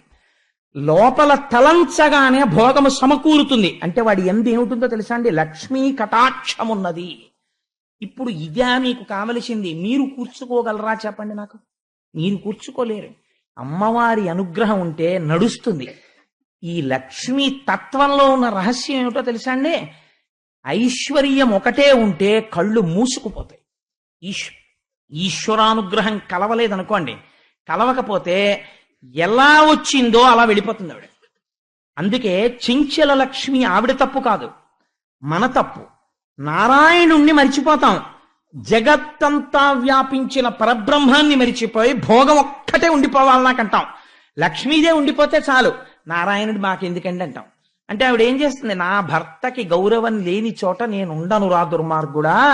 ఓ పూజ లేదు, ఓ పునస్కారం లేదు, ఓ పుణ్యం లేదు, ఓ పురుషార్థం లేదు, రావణాసురుడు ఐశ్వర్యంలా ఉంటుంది. వాడికన్నా ఐశ్వర్యం వెలిగించిన వాడు ప్రపంచంలో లేడు. గత జన్మలో తపస్సుంది, వెలిగింది కాసేపు, పోయినప్పుడు ఎలా పోయింది, భయంకరంగా పోయింది. అందుచేత ఏమవుతుంది, అదే లక్ష్మీ అనుగ్రహం ఉంది, ఏమైంది, ఒక్కొక్క బెట్టి ఎక్కిస్తుంది, తామర తంపరగా చేయిస్తుంది, గౌరవాన్ని ఇప్పిస్తుంది. ఇల్లు ఎప్పుడు పాలు పొంగినట్టు పొంగుతూ, ఒక్కొక్క ఇల్లు చూడండి, ఏమిటో కానండి ఆ ఇంట్లో వాళ్ళు ఎప్పుడూ సరదాయే, ఎప్పుడూ సంతోషమే. కాసేపు అలా తిరుపతి వెళ్ళిపోతారు, కాసేపు ఇలా ఎక్కడికో వెళ్ళిపోతారు, కాసేపు అలా వెళ్ళిపోతారు. ఆ డబ్బులు ఎక్కడి నుంచి వస్తాయో తెలియదు, ఎప్పుడు సంతోషమే, ఎప్పుడు హడావిడే. ఏదో ఆ పూజ చేయాలంటారు, ఈ పూజ చేయాలంటారు, ఈ పుస్తకం చదువుకోవాలంటాడు, అక్కడికి పరిగెడుతుంటాడు, ఇక్కడ పరిగెడుతుంటాడు. హీ మేక్స్ హిమ్సెల్ఫ్ బిజీ ఈశ్వర కార్యంలో. ఆ ఈశ్వరుడు యందు మగ్నమైన మనస్సు ఈశ్వరానుగ్రహంతో ఇల్లు చక్కబట్టబడుతూ ఉంటుంది. ఇదే సృష్టి కారణంబు. లక్ష్మీ అనుగ్రహానికి నీ అంత నువ్వు ఎలా ప్రయత్నించాలో, ఏది నీ జీవితాన్ని ఉద్ధరిస్తుందో పోతన గారు చెప్పేశారు. కాబట్టి ఆ తల్లి అనుగ్రహం ఎక్కడ పడిందో అక్కడ ఇవన్నీ ఉంటాయి సుమా. భావించి ఒక మాట బ్రహ్మాండమంతయు ఆటల బొమ్మరిల్లని తలంచు. ఆ తల్లి తామర పువ్వులో కూర్చుని అనుకుందిట, ఈ బ్రహ్మాండాలన్నీ నేను ఆడుకునే బొమ్మరిల్లు అనుకుందిట. నిజమే కదా, ఆవిడ అనుగ్రహం తలుచుకుందా బొమ్మల పెళ్లిళ్ళు చేసేస్తుంది. రుక్మిణీ కళ్యాణంలో విందురు గాని కన్నె పిల్లలతో ఈసారి రుక్మిణీ కళ్యాణం బ్రహ్మాండంగా భారీ ఎత్తున, దానికి అసలు లిమిట్ లేదు. ఈ గ్రౌండ్ నిండిపోయి రోడ్డు ఎక్కేసినా సరే అంతమందికి రుక్మిణీ కళ్యాణం కన్నె పిల్లలతో చేయించాలని సంకల్పం చేశాం ఆ పద్యాలను అనుసంధానం చేసి. అందుకని బొమ్మల పెళ్లిళ్ళు చేసే బ్రహ్మాండంలా అనుకుంటుందిట. బోలించి ఒక మాట భువనంబులన్నీయు తన ఇంటిలో దొంతులని తలంచు. ఒక్కొక్కసారి అనుకుంటుందట, ఈ భువన భాండాలన్నింటినీ చూసి ఇవన్నీ నా ఇంట్లో పెట్టుకున్న బొమ్మలు, ఆట వస్తువులు ఇవి అనుకుంటుందట. అంటే అమ్మవారి క్రీడా పరికరాలు ఈ బ్రహ్మాండాలన్నీ. పాటించి ఒక మాట బ్రహ్మాది సురలను తన ఇంటిలో బొమ్మలని తలంచు. బ్రహ్మాది దేవతలందరినీ చూసి ఇవన్నీ బొమ్మలు నేను ఆడుకుంటుంటాను మా ఇంట్లో పెట్టుకుని, నేను తలుచుకుంటే బ్రహ్మ కుర్చీలో కూర్చోబెడతాను, బ్రహ్మ అవుతాడు. నాకు కోపం వస్తే తీసేస్తాను ఆ కుర్చీలోంచి, వాడు వెంటనే మళ్ళీ బికారైపోతాడు. అంటే అమ్మవారి అనుగ్రహాన్ని చెప్తున్నారు. బొమ్మలాట కింద ఆడించగలదా, తలుచుకుంటే ఇలా బొమ్మను తీసుకెళ్లి కుర్చీలో పెట్టి రాజు అంటుంది. ఆవిడ కోపం వచ్చిందంటే తీసేసి తరాజు అంటుంది. అందుకని ఏమైపోయింది అంటే, పాటించి ఒక మాట బ్రహ్మాది సురులను తన ఇంటిలో బొమ్మలని తలంచు. గొనకని ఒక మాట కుంభినీ చక్రంబు నలవడ బొమ్మ పీటని తలంచు. ఈ భూమిని అంతటినీ చూసి అనుకుంటుందట, ఇది నేను బొమ్మలు పెట్టుకునే పీట అనుకుంటుందట. మరి అన్ని బొమ్మలేగా ఉన్నాయి, ఆడుతున్నాయిగా. సొలసి యొక్క మాట సూర్యేందు రోజుల అచటి దీపకలికలని తలంచు. ఆ సూర్యుణ్ణి చంద్రుణ్ణి చూసి, అవును నేను చక్కగా ఆడుకుంటూ మా ఇంట్లో మా నాన్నగారు, అమ్మ దీపం పెట్టరా ఆడపిల్లవి అంటే, నేను వెలిగించిన దీపాలు ఈ రెండు అంటూ ఉంటుంది. భామ ఒక్క మాట భారతీ దుర్గల ఆత్మశకులటంచు ఆదరించు. పార్వతీదేవిని సరస్వతీదేవిని వీళ్ళిద్దరూ నా సఖులు అని చెప్పి వాళ్ళిద్దరిని ఆదరించి, ఇద్దరిది చెరో చెయ్య పట్టుకుని దగ్గర కూర్చోపెట్టుకుని కబుర్లు ఆడుతుంది. ఎందుకని మరి ముగ్గురమ్మలలో అమ్మ కదా అని. ఇప్పుడు ఆ దండ పట్టుకొని ఎవరి మెడలో వెయ్యాలి అని బయలుదేరుతోంది. నిజంగానండి, అందుకే లక్ష్మీదేవి మనస్సులో ఉన్న పద్యాలు వింటే కన్యపిల్లకి కూడా అటువంటి భర్తలు వస్తారు అంటారు. ఆవిడ జగత్తులకంతటికీ తల్లి. కానీ ఒక ఆడపిల్ల తనకి కాబోయే భర్త గురించి ఎలా ఆలోచించుకుంటుందో అలా ఎంత గొప్పగా ఆలోచించిందో చూడండి. ఐదవనయ్యుండ నలవడదొక చోట ఒక చోట సవతితో ఓర్వరాదు, తగనొక చోట అంతంత వైభవంబు కాదొక చోట వేడిమి ఉండబోల, ఒక చోట కరుణ లేదొక్కింత వెతికిన ఒక చోట డగ్గరి ఉండబెట్ట, నెరయంగనొక చోట నిలుకడ చాలదు చర్చింపనక చోట జడత కలదు, కొన్ని చోట్ల కామగుణ గరిష్టంబులు క్రోధ సంయుతంబులు కొన్ని యొడలు, కొన్ని మోహ లోభ కుంఠితంబులు కొన్ని ప్రమద మత్సరానుభావకములు. అందరినీ చూసింది. ఈ పాలసముద్రాన్ని మదనం చేస్తున్నప్పుడు దేవతలు రాక్షసులు కూడా నిలబడ్డారు కదా. మొట్టమొదట ఆడపిల్లకు వచ్చే ఆలోచన ఏమొస్తుంది పెళ్లి చేసుకునేటప్పుడు? 10 కాలాల పాటు నేను 5వ తనంతో పసుపు కుంకాలతో ఉండాలనుకుంటుంది కదా. అందుకని ముందు అనుకుందిట, అసలు ముందు నాకు జీవితాంతం హాయిగా నేను పసుపు కుంకాలతో ఉండాలి. నేను పసుపు కుంకాలతో ఉండాలంటే అబ్బెబ్బెబ్బే కొన్ని చోట్లు ఉన్నాయి కానీ ఈ వీటి దగ్గర 5వ తనం ఉండదు, ఒక్కొక్కసారి వాటి తలకాయలు పడిపోతూ ఉంటాయనుకుంది. నేను నోటితో చెప్పడం ఎందుకు, 4 తలలున్న వాళ్ళు కూడా పడిపోతూ ఉంటారు కల్పాంతంలో. అందుకని అక్కడ 5వ తనం అంత బాగా కుదరదు. ఒక చోట సవతితో నోర్వరాదు. ఇంట్లో సమానమైన వాడు ఒక ఆయన ఉన్నాడు, కానీ అప్పటికే ఆయన పక్కన ఒక ఆవిడ ఉంది, శంకరుడి పక్కన పార్వతీదేవి. అందుకని ఇప్పుడు నాకు సవతి గొడవ ఎందుకు, రెండో భార్యగా వెళ్ళడం ఎందుకు? తగనొక చోట అంతంత వైభవము కాదొక చోట. చాలా వైభవం ఉన్నట్టు ఉంటుంది, కానీ ఒక్కొక్కసారి వెంటనే తప్పుడు పనులు చేసి దరిద్రుడు అయిపోతుంటాడు. ఇంద్రుడు స్వర్గం. ఒక చోట వేడిమి నుండబోల. ఒక చోట చాలా గొప్పవాడే ఆయన, మహానుభావుడు, కానీ బాబోయ్ చాలా వేడి, ఎప్పుడు వేడే, అసలు ఎప్పుడు ఏసీ ఉండదు, సూర్యుడు. అందుకని ఒక చోట కరుణ లేదొక్కింత వెతికిన. ఒక ఆయన మహాధర్మమూర్తి, ఎప్పుడు డ్యూటీ కాన్షియస్, చాలా డ్యూటీ మైండెడ్ గా ఉంటాడు. కానీ ఎంత డ్యూటీ మైండెడ్ అంటే అసలు ఆయన దగ్గర కంపాషన్ అన్న శబ్దం లేదు, దయా అన్న మాట లేదు. అందరినీ ఏడిపించి డ్యూటీ చేస్తుంటాడు యమధర్మరాజు గారు, అందుకునొద్దు. రెండవది, ఒక చోట కరుణ లేదొక్కింత వెతికిన ఒక చోట దగ్గరి ఉండబెట్ట. ఇంకొక ఆయన ఉన్నాడు చాలా గొప్పవాడు, నిజంగా యజ్ఞయాగాది క్రతువుల్లో మొదటి పూజలు అందుకుని హవిస్సులు తీసుకెడతాడు. కానీ ఆయన భార్యని దగ్గర కూర్చుందామంటే చాలు బాబోయ్ భొగబొగలు సెగసెగలవు. అగ్నిహోత్రుడు దగ్గర కూర్చోవడానికి తేలిగ్గా ఉండదు. నిరయంగా ఒక చోట నిలకడ చాలదు. ఒక ఆయన ఉన్నాడు చాలా గొప్పవాడే, ప్రాణులకు అన్నిటికీ ఆధారభూతమైన వాడు, కానీ ఇలా కాఫీ కప్ పట్టుకుని లోపలికి వెళ్ళేటప్పటికి ఎక్కడికో వెళ్ళిపోతాడు. వాయుదేవుడు ఒక చోట ఉంటాడని చెప్పడం కుదరదు. చర్చింపనొక చోట జడత కలదు. ఇంకొక ఆయన ఉన్నాడు చాలా గొప్పవాడు, కానీ అలా కదలకుండా అలా ఉండిపోతుంటాడు. ఎవరు? పల్లం దగ్గరికి వెళ్ళి నీళ్లు ఉండిపోతుంటాయి, అందుకని ఆ నీటికి కదలిక లేకుండా ఆగిపోతుంటాయి. కొన్ని చోట్ల కామగుణ గరిష్టంబులు క్రోధ సంయుతంబులు కొన్ని యొడవ. ఒక్కొక్క చోట కామం ఎక్కువ. ఎవరది? సృష్టి మొత్తం మీద కామం ఎవరికి ఎక్కువ అంటే యక్షులకు ఎక్కువ. కాబట్టి యక్షుల నాయకుడు కుబేరుడు. పక్షులకి ఆకలి ఎక్కువ, యక్షులకి గంధర్వులకు కామం ఎక్కువ, అలాగే ఆ పాములకి భయం ఎక్కువ. ఇలా ప్రపంచంలో ఒక్కొక్క జాతికి ఒక్కొక్కటి. సరే, మనుష్యులకు అన్నీ ఎక్కువ. అందుచేత కొన్ని మోహలోభకుంఠితంబులు, కొన్ని ప్రమద మత్సరానుభావకములు, కొన్నింటిలో కామ క్రోధ లోభ మద మోహ మాత్సర్యాలు, ఇవన్నీ రాక్షస గణాలు. ఇలా అంటే నేను మరి ఎవరినో అనుకోకండి బాబా, అక్కడ లక్ష్మీదేవిలా చూపించినట్టుగా చెప్పాను అంతే. అందుకని రాక్షస గణములు అవన్నీ కూడా రాక్షస గణాలు. అందుకని చెప్పేసి వాళ్ళని పెళ్లి చేసుకోవడం ఏంటి అనుకుంది అమ్మవారు. కాబట్టి ఇప్పుడు ఎవరిని వివాహం చేసుకోవాలి అంటే, అమర ముత్తైదువనై ఉండవచ్చును వరుసకు సవతులు ఎవరు లేరు, వెలయంగ అశ్రాంత విభవమీతని ఇల్లు శృంగార చందన శీతలుండు, కలగ నిన్నడు శుద్ధ కారుణ్యమయమూర్తి విమలుండు గదిసి సేవించవచ్చు, నిరినాడి తిరుగడు నిలకడ కలవాడు సకల కార్యములందు జడత లేదు, సాధురక్షకుండు షడ్వర్గరహితుండు నాథుడయ్యనేని నడపనోపు, ఇతడే భర్తయనచు ఇంటి సరోజాక్షు పుష్పదామకమున పూజ చేసే. ఆ కర్ణ నారాయణుడి వంక చూసింది. చూసి ఈయన మెడలో వరమాల వేస్తే సవతి పోరుండదు, ఈయన పడిపోవడం ఉండదు, కాబట్టి పూర్తిగా పసుపు కుంకాలు ఉంటాయి హాయిగాను.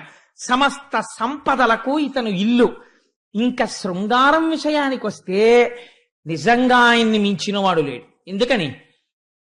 జలజాతాసన వాసవాది సుర పూజా భాజనం వైదనర్చుల తాంతాయుధు కన్న తండ్రి శిరమచ్చోవామ పాదంబునంతలగంతో చలతాంగి అట్లు యగు నాథుల్ నెరముల్చేయ బేరలకంచెందిన కాంతలెందు రుచిత వ్యాపారమున్నెత్తురే, నను భవదీయ దాసుని మనంబున నెయ్యపు కుంకెబూని తాచిన అది నాకు మన్ననయ, చెల్వగు నీ పద పల్లవంబు మత్తను పులకగ్ర కంటక వితానము తాచిన సొక్కునంచునేననియద అలుక మానవ కదాయికనైన అరాళ కుంతల అని తంటే పాదం పట్టుకోగలిగిన వాడు.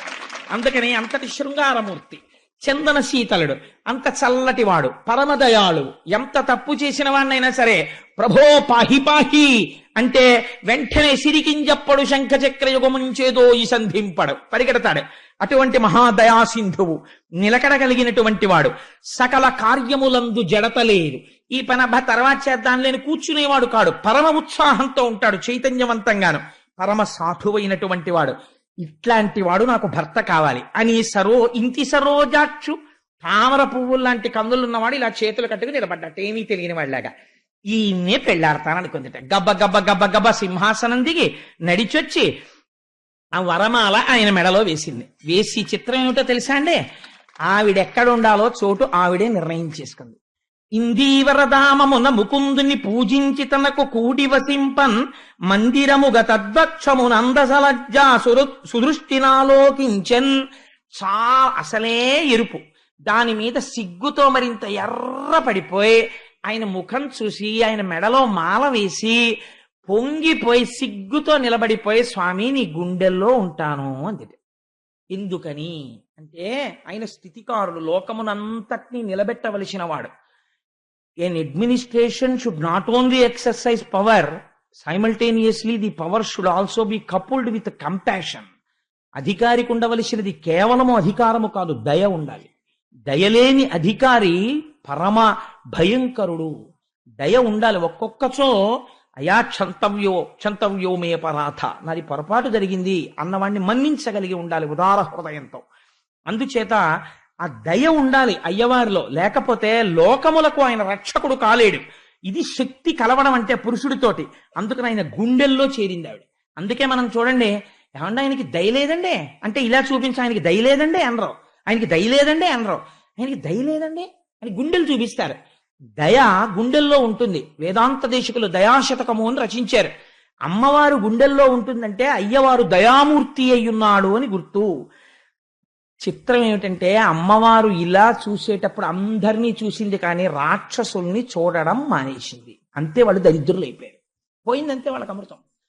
కాబట్టి జగముల తండ్రి అయి తనరు శౌరి జగంబుల తల్లి ఇందిరం తగ నురమందు దాల్చే అట తత్కరుణారస దృష్టిచే ప్రజల్ మనడగదొంటి భంగి అతిమంగళ సాధ్వి పతిత్వ సంపదన్ నగడిన లోకముల్కని రనేక శుభంబులు పొందిరత్తరిన్. ఆ అమ్మవారు అయ్యవారితో కలిసి అమ్మవారు సంతోషంతో ఇలా చూడగానే లోకములన్నిటినీ మంగళమును పొందాయి. ఏమిటి మంగళం? నీకు నేను ఒక రహస్యం చెప్తాను. సాధారణంగా మనకి వైదిక ప్రక్రియలో ఒక మూర్తి ఉన్నది లక్ష్మీదేవికి. ఏమిటో తెలుసా అండి? ఆ మూర్తి గుడ్లగూబ మీద కూర్చుని ఉంటుంది ఆవిడ. గుడ్లగూబని సంస్కృతంలో ఉలూకము అని పిలుస్తారు. ఉలూకము అంటే ఏమిటో తెలుసా అండి? పగటిని చూడలేని పక్షి. పగలొస్తే గుడ్లగూబకి చాలా బాధగా ఉంటుంది. కాకి సంతతిని చంపుతుంది గుడ్లగూబ. కాకితో విరోధం దానికి. కాకి సంసారం, పగలు చూడలేదు, చీకట్లో చూస్తుంది గుడ్లగూబ బాగాను. దానికి కళ్ళే భయంకరంగా ఉంటాయి. అటువంటి గుడ్లగూబ మీద లక్ష్మీదేవి కూర్చుని చూపిస్తారు. అలా ఎందుకు చూపిస్తారో తెలుసా అండి?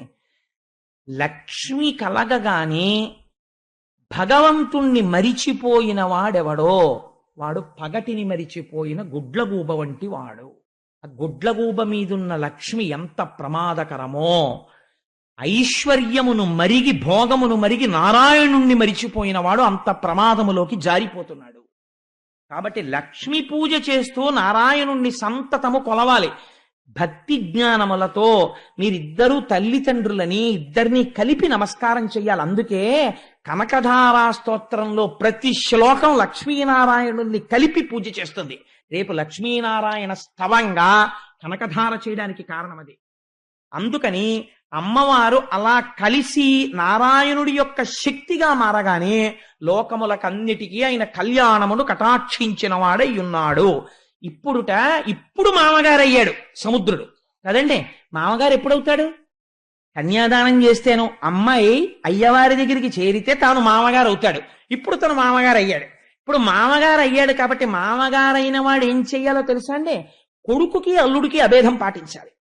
అందుకని కొడుక్కి ఎంత అమూల్యమైన ఇంట్లో ఉన్న వస్తువు ఇస్తాడో అల్లుడికి కూడా అలా ఇవ్వగలగాలి. ఎందుకంటే తాను పితృపంచకంలోకి వెళ్ళాడు, తండ్రి అయ్యాడు ఇప్పుడు. అందుకని మామగారు అవగానే సముద్రుడు ఏం చేశాడో తెలుసా అండి? తనలో ఉన్న కౌస్తుభాన్ని తీసుకొచ్చి శ్రీమన్నారాయణుడికి బహూకరించాడు. ఆ కౌస్తభాన్ని మెడలో పెట్టుకున్నాడు. ఒక పక్క శ్రీవత్సం అనే పుట్టుమచ్చ మెరుస్తోంది. హృదయమునందు లక్ష్మీదేవి మెరిసిపోతోంది. ఆపాల వెల్లి కూతురు దీపుల చూపులను దోగి తిలకించి ప్రజల్ చేపట్టిరి సంపదలను ప్రాపించను మేలు జగము బ్రతికెనరేంద్ర. ఈ నారాయణుడితో కలిసిన లక్ష్మి ప్రసన్నమైన దృక్కులతో ఇలా చూస్తుంటే లోకాలన్నిటికీ వాళ్ళ వాళ్ళ కోరికలు తీరినవి. పాలేటి రాచకన్నియ మేలారెడు చూపు లేక మిడుమిడు కంచున్ జాలింపుర పురబొక్కుతూ తూలిరి రక్కసులు కీడు తోచిన నధిపా. లక్ష్మీదేవి చూపు రాక్షసుల మీద మాత్రం పడలేదు. దానివల్ల ఏమైంది? వాళ్ళకి కీడు ప్రారంభమైపోయింది. అమ్మవారి యొక్క అనుగ్రహమునకు కారణమేమి? అమ్మవారి చూపే కారణము. అందుకే అమ్మవారిని మీనాక్షి అని పిలుస్తారు. మీనాక్షి అంటే చాప ఒక పని చేస్తుంది. ఆడచాప నీటిలో ఉండగా చాప పిల్లలు ఎదురుగుండా వచ్చి అమ్మతో అంటాయి, అమ్మా ఆకలేస్తోందమ్మా అంటాయి. అంటే చాపకి స్తన్యం ఇవ్వడం ఉండదు. అది ఏం చేస్తుందంటే చాప పిల్లలన్నిటి వంక పరమదయతో ఒకసారి అలా చూస్తుంది. ఇది తాబేలు చేస్తుంది, చాప చేస్తుంది. పరమ సంతోషంగా ప్రీతితో చూస్తుంది. చూడగానే వెంటనే చాప పిల్లలకి కడుపు నిండిపోతుంది. ఇలా చెయ్యగలిగిన శక్తి ఒక్క చాపకుంది. అందుకే అమ్మవారికి మీనాక్షి అని పేరు. మీరు ఒక్క స్తోత్రం సంతోషంగా చేస్తే అమ్మ పరమ సంతోషంతో ఇలా చూస్తుంది. అది చూడగానే మీ కోరికలు తీరిపోతాయి. అంతే అంతే. అమ్మవారు చూడ్డానికి ఏం చేయాలి? అమ్మా అని ప్రీతిగా పిలవాలి. ఆయిక కైంకర్యంగా పూజ చెయ్యాలి. కనకధార స్తోత్రాన్ని అనుసంధానం చెయ్యాలి. అందుకే రేపు పూజతో కనకధార అనుసంధానం చేయడానికి కారణం అది. సరే, ఇంత అద్భుతంగా పాలేటి రాచకన్నియ, ఎంత గొప్ప మాట అన్నారో చూడండి. ఆ పాల సముద్రం అనబడేటటువంటి రాజు యొక్క కూతురైనటువంటి లక్ష్మీదేవిని పొంది శ్రీమన్నారాయణుడు తరించాడు. కన్యాదానం చేసి సముద్రుడు తరించాడు. అమ్మవారి యొక్క అనుగ్రహాన్ని పొంది ఇంద్రుడు తరించాడు. ఇప్పుడు ఇంద్రుడికి రాజ్యం రాబోతోంది. రాక్షసులకి వచ్చిన రాజ్యం జారిపోబోతోంది. కీడు ఎలా తోచింది? కీడుకి ఫలితమేమి? మీరు విందురు గాని కీడుకి ఐశ్వర్యం పోయే ముందు మొదట ఏముంటుందో తెలుసా అండి? దెబ్బలాటలు వస్తాయి. అందుకే ఇంట్లో మాట్లాడుకునేటప్పుడు ఎప్పుడు పరమప్రసన్నంగా మాట్లాడుకోవాలి. అందుకే మంగళసూత్రం కట్టించేటప్పుడు ఇక్కడే కట్టిస్తారు తప్ప మంగళసూత్రాన్ని ఏమండే ఎప్పటి నుంచో ఇక్కడ కడుతున్నారు మంగళసూత్రం ముళ్ళేసి, ఏమిటండి ఎప్పుడు మంగళసూత్రం అలాగేనేంటి, మేము సరదాగా మోడల్ మార్చి నడుము కట్టించుకుంటాం అన్నారు అనుకోండి. కుదరదు, అలా కట్టించకూడదు. మంగళసూత్రం ఎప్పుడు ఇక్కడే కట్టాలి. ఇక్కడ ఎందుకు కడతారు చెప్పండి? అక్కడే ఎందుకు పెట్టారు మంగళసూత్రం? ఇక్కడే ఎందుకు కట్టాలి? మంగళసూత్రాన్ని ఇక్కడ కట్టించుకుంటాం, రక్షాబంధనం కట్టినట్టు ఇక్కడ కట్టించుకుంటాం. మరి ఇంత సెక్యూర్డ్గా ఉంటుందండి, తెలుస్తూ ఉంటుంది. గబుక్కుని అలవాటు లేనితనం గబుక్కుని జారిపోతుందో ఏమిటో అలా భయం లేకుండా ఉంటుంది, చేతులకు పెట్టుకుంటాం అన్నారు అనుకోండి. అలా ఒప్పుకోరు. అలా కుదరదమ్మా, అలవాటు చేసుకో, మంగళసూత్రం పెట్టుకోవాలి. సన్యాసం తీసుకున్నవాడు నేను దండం పెట్టుకోవడం, దండం పట్టుకోవడం అలవాటు లేదండి అంటే కుదరదు. చంద్రశేఖర పరమాచార్య స్వామి వారు గొడ్డేసి కట్టుకుని అలవాటు చేసుకున్నారు. అందుకని మంగళసూత్రం అలవాటు చేసుకోవాలంతే. అంతేకాని ఇది ఏదో కొత్తగా ఉంది అంటుంటారు ఆడపిల్లలు పెళ్ళైన కొత్తల్లో, అయినా అలవాటు చేసుకోవాలంతే. అది మరి మంగళసూత్రం ఎందుకు ఇలా మెడలో కడతారు అంటే ఒక రహస్యం ఉంది. మీకు నేను చెప్పేస్తాను ఆ రహస్యం ఏమిటో తెలుసా అండి? ఇక్కడ ఏముంటాయి? జ్ఞానేంద్రియాలు ఉంటాయి. కళ్ళు, ముక్కు, చెవులు, నాలుక, మేధస్సు, బుద్ధి, నిర్ణయాలు చేసేవంతా ఇక్కడ ఉంటుంది శక్తి. ఇది నిర్ణయం చేస్తుంది. కంప్లైంట్స్ అన్నీ ఎక్కడి నుంచి వస్తాయి?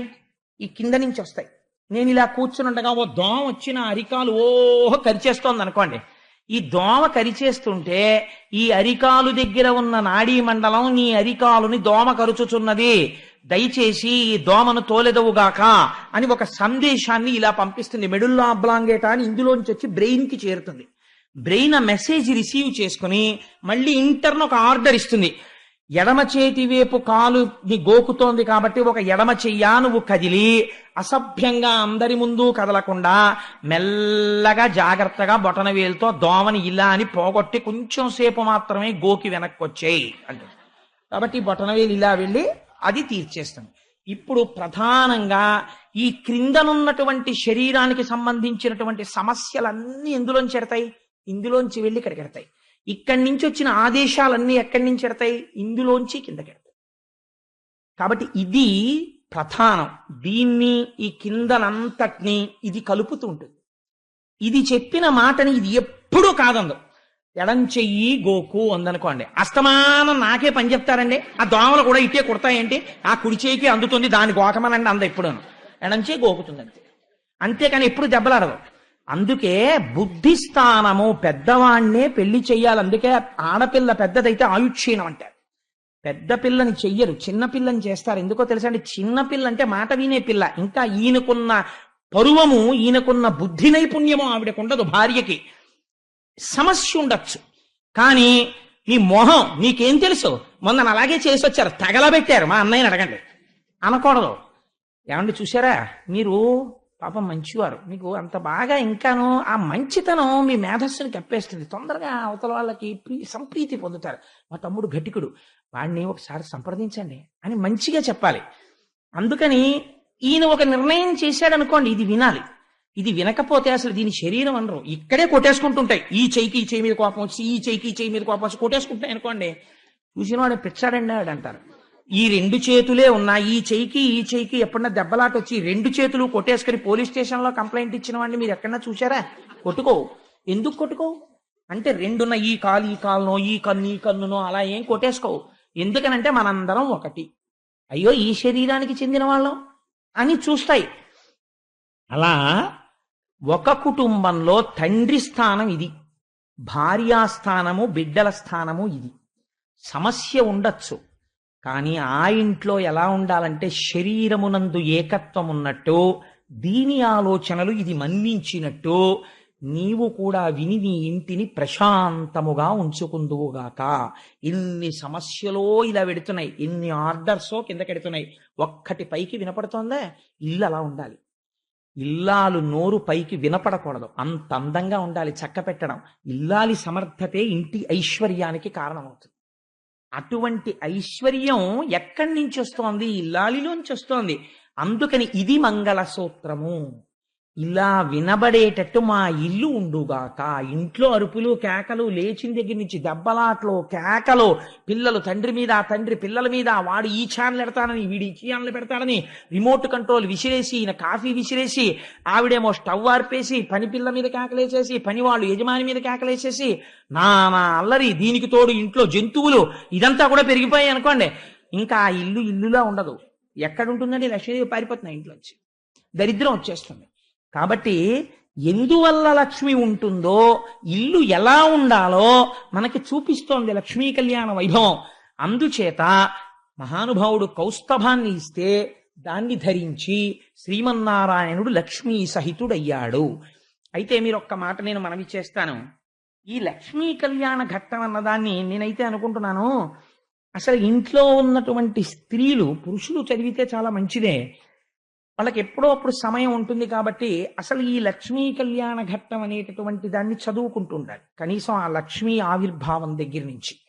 కానీ ఏమండి, పద్యాలు మేము చదువుకోలేం కదా, ఇవన్నీ ఎలా కోరుకుడు పడతాయి ఇన్ని పద్యాలు అని అనుకున్న వాళ్ళ కోసం నేను ఎప్పుడో ఒక దశాబ్దమో 2 దశాబ్దాల క్రితమో ఒక మహాపురుషుడు భాగవతంలో ఎలా ఉందో అలా యథాతథమైనటువంటి లక్ష్మీ కళ్యాణ ద్విపద రచన చేశారు ఒక ఆయన. ఆ ద్విపద ఎంత గొప్పగా రచించారంటే, అది చదువుకోవడానికి 5వ క్లాస్ పాస్ అయితే చాలు. మీరు రోజు ఇంట్లో లక్ష్మీ కళ్యాణం చదువుతుంటే ఇల్లు లక్ష్మీ నివాసమై ఉంటుంది. అటువంటి ద్విపద మీకు ఒక్కసారి మనవి చేస్తాను. ఆయన యొక్క రచన వైశిష్ట్యాన్ని మీరు పరిశీలన చెయ్యండి, ఎంత అందంగా రచించారో దాన్ని వినండి ఒక్కసారి. పాలమున్నీటిలో పడవంపులతగా పసివెన్న ముద్దగా ప్రభవంబునుంది, కలుములు వెదజల్లు కలికి చూపులకు మరులంది మధువుకై మక్షికలట్లు, ముక్కోటి వేల్పులు ముసురుకొనంగా తలపులో చర్చించి తగ నిరసించి, అఖిలలో కాధారు నిగమ సంచారు నతజన మందారు నందకుమారు, వలచివరించిన వరలక్ష్మి గాథ సకల పాపహరంబు సంపత్కరంబు. ఇది వివరించక్కర్లేదు కదండి, మీకు అర్థమైపోతోంది. పాలసముద్రంలోంచి పుట్టినటువంటి లక్ష్మీదేవిని చూడగానే మరులు పొంది మధువుకై మక్షికలట్లు, తేనె కోసం ఈగలు వాలినట్టు లక్ష్మీదేవి వంక చూస్తుంటే, తాను మాత్రం శ్రీమన్నారాయణుని మెడలో వరమాల వేసిన లక్ష్మీదేవి యొక్క కళ్యాణ ఘట్టాన్ని ఎవరు చదువుతున్నారో వారికి సకల పాపహరంబు సంపత్కరంబు, వారికి పాపములు పోయి సంపత్తి కలుగుతోంది. ఘనమంతరాగ్రిని కవ్వంబుగాను వాసుకిత్రాడుగా వరలంగ చేసి, అమృతంబు కాంక్షించి అసురులు సురలు చిలుకంగ చిలుకంగ క్షీరసాగరము, పరమపావనమైన బారసినాడు మెలుగారు తొలకరి మెరుపుల తిప్ప, ఒయ్యారముల లప్ప ఒప్పుల కుప్ప, చిన్నారి పొన్నారి శ్రీ మహాదేవి అష్టదళాబ్జమందావిర్భవించే. మీకు అర్థమవుతోంది అనుకుంటున్నాను. పాలసముద్రంలో మందరగిరికి వాసుకిని పెట్టి తిప్పుతుంటే అందులోంచి అష్టదళ పద్మంలోంచి లక్ష్మీదేవి ఆవిర్భవించింది.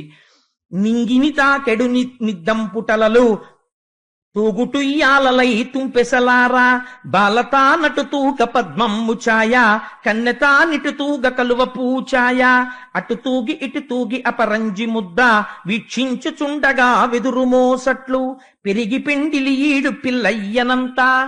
ఆ తల్లి పుట్టి పుట్టగానే పాల సముద్రంలో కెరటాలు ఇలా ఇలా వెడుతుంటే ఉయ్యాలలో ఊగుతున్నట్టుగా ఊగుతోందిట.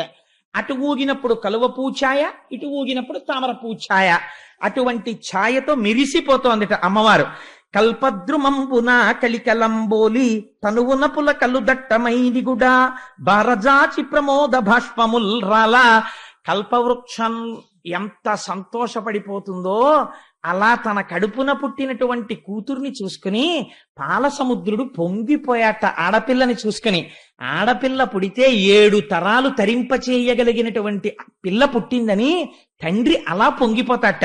అందుకని ఆయన అన్నట్ట, రావమ్మ భాగ్యాల రాసి రావమ్మ, రావమ్మ ఇందిరా రమణి రావమ్మ, లోకశోకము బాపులో లాక్షివీవు, నాకు కూతురు వౌట నా పుణ్యమమ్మ, అంచు మురిసిపోయి అంబుధి స్వామి ఉప్పొంగి ఉప్పొంగి ఉప్పరంబంటే.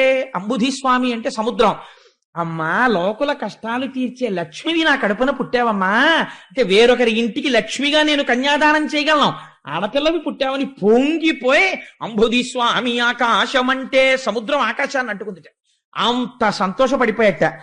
సఖియను మంగళ స్నానమాడింప వాసవుండర్పించ వజ్రపీఠమ్ము. భాగవతంలోంచి యథాతథంగా చెప్పేస్తున్నారు చూడండి. సఖియను మంగళ స్నానమాడింప వాసవుండర్పించ వజ్రపీఠమ్ము, పూతన దీజలా పూర్ణ పుణ్యాహ కలశాలతోడ దిగ్గజములవ్వేళ, జలజాత గంధికి జలకమ్ములార్చే బంగారు సరి గంచు పట్టు పుట్టమ్ము, కట్టంగ సుతకిచ్చ కలశవారాశి. అంటే సముద్రుడు పట్టుపుట్టాన్ని తెచ్చిచ్చాడు కట్టుకోమని.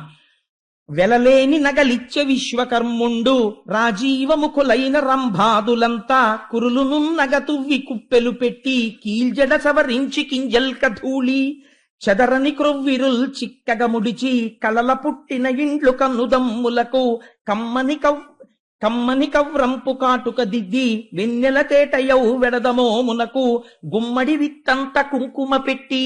రంభాదులు వచ్చారట.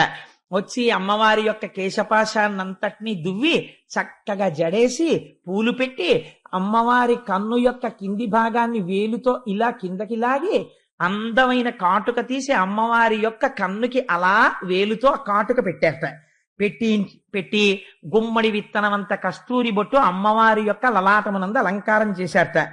అత్తరు జవ్వాజి అగరు చందనము హత్తించి తనువల్లె కామె ముందటను, నిలువుటద్దంపును నిలిపిరంతటను. అమ్మవారికి ఒంటికి కస్తూరి జవ్వాజి ఇలాంటివన్నీ రాసి నిలువుటద్దం తీసుకొచ్చి ఆవిడ ముందు పెట్టారట. చూసుకోమ్మా ఎంత అందంగా ఉన్నావో అని. నిజంగా మహానుభావుడు పోతన గారు ఎలా దర్శించారో ఈ రచన చేసినటువంటి ముదివర్తి కొండమాచారుల వారు అలా దర్శనం చేశారండి. ఆడపిల్ల సాధారణంగా అంత అలంకారం చేసేసి చూసుకో అమ్మా అని అద్దం పెడితే వెంటనే ఒక పని చేస్తారు, ఓసారి ఇలా అనుకుంటారు. అలా ఆయన ఎంత దర్శనం చేశారో చూడండి. కనురూపు శ్రీ లక్ష్మి దర్పణం బంధు కనుబొమ్మ నిక్కగా కనుగొని నవ్వి, సింహాసనము డిగ్గి చెంగల్వదండ చేదాల్చి అచ్చరల్ చేరి కొల్వంగా, కుచ్చెళ్ళు మీ గాళ్ళు గునిసియాడంగా, గరుడ గంధర్వ రాక్షస యక్ష దివిజ సంగ మధ్యమునకు సరుగున వచ్చే. ఆ చేతిలో చెంగల్వ పూలదండ పట్టుకుని ఆ యక్ష రాక్షస కిన్నెర కింపురుష గణాల మధ్యలోకి లక్ష్మీదేవి వచ్చిందిట. చెప్పచోద్యంబైన శృంగారవల్లి మొలక నవ్వుల ముద్దు మోమును చూచి, సోగ కన్నుల వాళ్ళు చూపులు చూచి ముదురు సంపంగి మొగ్గ ముక్కును చూచి అమృతంబు దొలకెడు అధరంబు చూచి సిగ్గులు సుడివడు చెక్కిళ్ళు చూచి ముచ్చాల మెచ్చని ముని పండ్ల చూచి పాలెండ్లపై జారు పయ్యద చూచి జవజవమను కౌసు సౌరును చూచి గుండ్రని పిరుదుల కుదిరిక చూచి కమనీయ కల హంసగమనంబు చూచి మొగమన కందమౌ ముటిమను చూచి మధుసూదనుడు తక్క మగవారలెల్లా వలపు నిక్కాకకు వశవర్తులైరి. అమ్మవారికి చక్కటి బొట్టు పెట్టి ఇలా సోగ కన్నులతో చూస్తూ ఆ చెంగల్వ పూలదండ పట్టుకుని అమృతం లాంటి ఆ అధరంతో ముత్యాల్లాంటి పళ్లతో పెద్ద కేశపాశంతో మంచి పట్టుపుట్టంతో అమ్మవారు నడిచేస్తుంటే చిత్రం ఏమిటంటే దృష్టి తగలకుండా ఈశ్వరుడు ఓ చిన్న ముఠిమ ఒకటి పెట్టాడు ఈ అధరం కింద. అందుకని చెప్పి అటువంటి ఓ నల్లటి ముఠిమ ఒకటి, ఆ ముఠిమతోటి వస్తుంటే మగవారులందరూ వలపు పొందారట, ఒక్క మధుసూదనుడు తప్ప. అలాంటి సమయంలో కన్నులకెగ దన్ను కైపున తన్ను తిలకించుచున్నట్టి దిక్పాలకాది సురవర్గమును గాంచి సుతతి భావించే. వీళ్ళందరినీ చూసి అనుకుంటుంది, ఇందాక అంది కదా, ఒకటి దగ్గరికి వెడితే ఇప్పటికే భార్య ఉంది, ఒక ఆయన దగ్గరికి వెళ్ళలేము, ఒక ఆయనేమో ఎప్పుడు ధర్మం ధర్మం అంటుంటాడు. అది చెప్పడానికి ఒకడంట రాని వాడొకడు జారుండు, ఒకడు రక్త పిపాసి ఒక్కడు జడధి, ఒక్కడు తిరిపెగాడొకడు చెంచలుడు, కాయకంటి ఒకండు కటిక వాడొకడు, ఒక్కటి తరకైన ఒక్కటి తాలు. ఒక గుణం ఉంటే ఒక గుణం లేదు.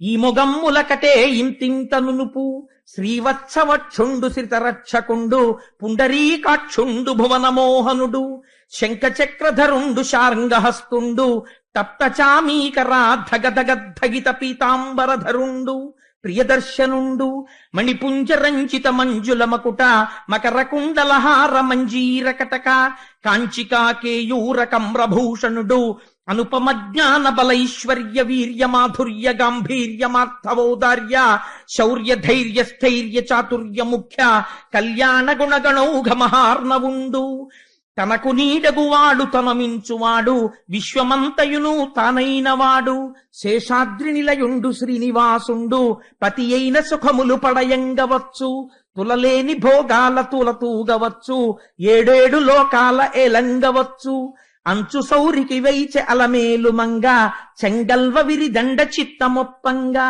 సకల జగంబులు జయవెట్టుచుండ శచియు గౌరియువాణి సర్వేశ్వరునకు, తల ఎంటి పన్నీట తానమాడించి. మరి నారాయణుడికి కూడా మంగళ స్నానం చేయించాలి కదా, అందుకని శచీదేవి సరస్వతీదేవి పార్వతీదేవి కలిసి ఆయనకి మంగళ స్నానం చేయించారట. తడియొత్తి వేణుపత్రములంత చేసిన మంబులను దిద్దిన వభూషణముల గైసే యది విజవర్గంబులు కొలువా, కదలనై రావణ గజముపై స్వామి. ఆయనకి తలస్నానం చేయించి తువ్వాలు పెట్టి చక్కగా తల జుత్తంతా ఒత్తేసి మళ్ళీ చక్కగా దువ్వేసి కిరీటం పెట్టేసి ఊర్ధ్వపుండ్రాలు పెట్టేసి స్వామివారిని ఐరావణ ఆ రావణ వాహనం మీద తీసుకుని వెళ్ళారట సభలోకి. తీసుకెళితే కేశవాయంచును కీరముల్ పలుక, నారాయణాయంచు నమళులు పలుక, మాధవాయంచును మధుపముల్ పలుక, గోవిందయనచును కోయిలల్ పలుక, తైతక్క ధిమితక్క తద్ధిమితకిట జండుత తక జండుత జండుత యటంచు అచ్చరి విరి బోనులాడి పాడంగా, ముత్తైదువలు శేషముత్యాలు చల్ల చల్లగా వెంచేయు జలదవర్ణునకు, అగ్రంబునన్ వేద ఆమ్నాయ ఘోష వెనుక మంత్రధ్వని వినువీధి ముట్టే. ఆ నారాయణుడు నడిచొస్తుంటే నారాయణ కేశవ గోవింద అంటుంటే, ముందు మహర్షులు వేదం జరుగుతుంటే వెనక ఉపనిషత్ మంత్రాలు వల్లిస్తుంటే సభామంటపంలోకి వచ్చేట. అది వచ్చ ఇది వచ్చ అల్లుడటంచు మామగారెదురేగి మధుపర్కమిచ్చే, పందిటిలోనికి పట్టితో తెచ్చే పుణ్యతీర్థంబులు ప్రోక్షించి ఋషులు, మంగళాశాసన మంగళం మిడగా, కమల చేతికి చెక్కి కట్టె కంకణము దివ్య శంఖంబులు తిరుచిన్నములును, వేణుమర్దల రుద్రవీణలు మొరయ తలవంచి కూర్చున్న తన్వి కంఠమున, మధువైరి గీలించ మాంగల్యమపుడు. చక్కగా తలవంచ కూర్చున్న లక్ష్మీదేవి మెడలో లేచి నిలబడి వంగి జాగ్రత్తగా మహర్షులు చెప్తున్న మంత్రములకు అనుగుణంగా వీడియో పిచ్చ లేకుండా కట్టేట మంగళసూత్రాన్ని నారాయణుడు ఆ రోజున. అందుచేత అలా మంగళసూత్రం కడితే ఆ చేతుల తలబ్రాలు చేకొని కూడా పోయగా వెనుకాడు పువ్వు బోని ముందు శిరము వంచిన ఎట్టు శ్రీధరు చూచి లక్ష్మీదేవి చేతిలో తలంబ్రాలు పట్టుకుని కూడా అయ్య బాబోయ్ ఆయనేమో ఇంత ఎత్తున్నారు, ఇలా చేతులు ఎత్తి ఎలా పొయ్యడమని కొంచెం శంకతో సిగ్గుపడుతూ అలా పట్టుకుని ఉండిపోయింది తలంబ్రాలు. ఉండిపోతే ఇంతటి శ్రీమన్నారాయణుడు ఎవ్వరి దగ్గర తల వంచనివాడు, అందరికీ అన్నిటినీ కూర్చేవాడు, ఇంత లక్ష్మీదేవిని ఎదురకుండా చూసేటప్పటికి పొంగిపోయి మావిడితో తలంబ్రాలు పోయించుకోవాలని ఇలా తలంచేసేట. వంచేస్తే పకపక నవ్విరి పల్లవాధరులు 14 భువనమిల్ పాలించునట్టి చల్లని విభునకు జయమంగళంబు. మా తల్లితో మా అక్షతలు పోయించుకోవడానికి, తలంబ్రాలు పోయించుకోవడానికి తల వంచిన నా స్వామి ఔదార్యానికి జయమంగళం అని ఆ రోజున అక్కడ ఉన్న వాళ్ళందరూ మంగళం చెప్పారట. చల్లని విభునకు జయమంగళంబు పదము మోపిన చోట పసిడి పండించు చూడి కుత్తుకకు శుభమంగళంబు.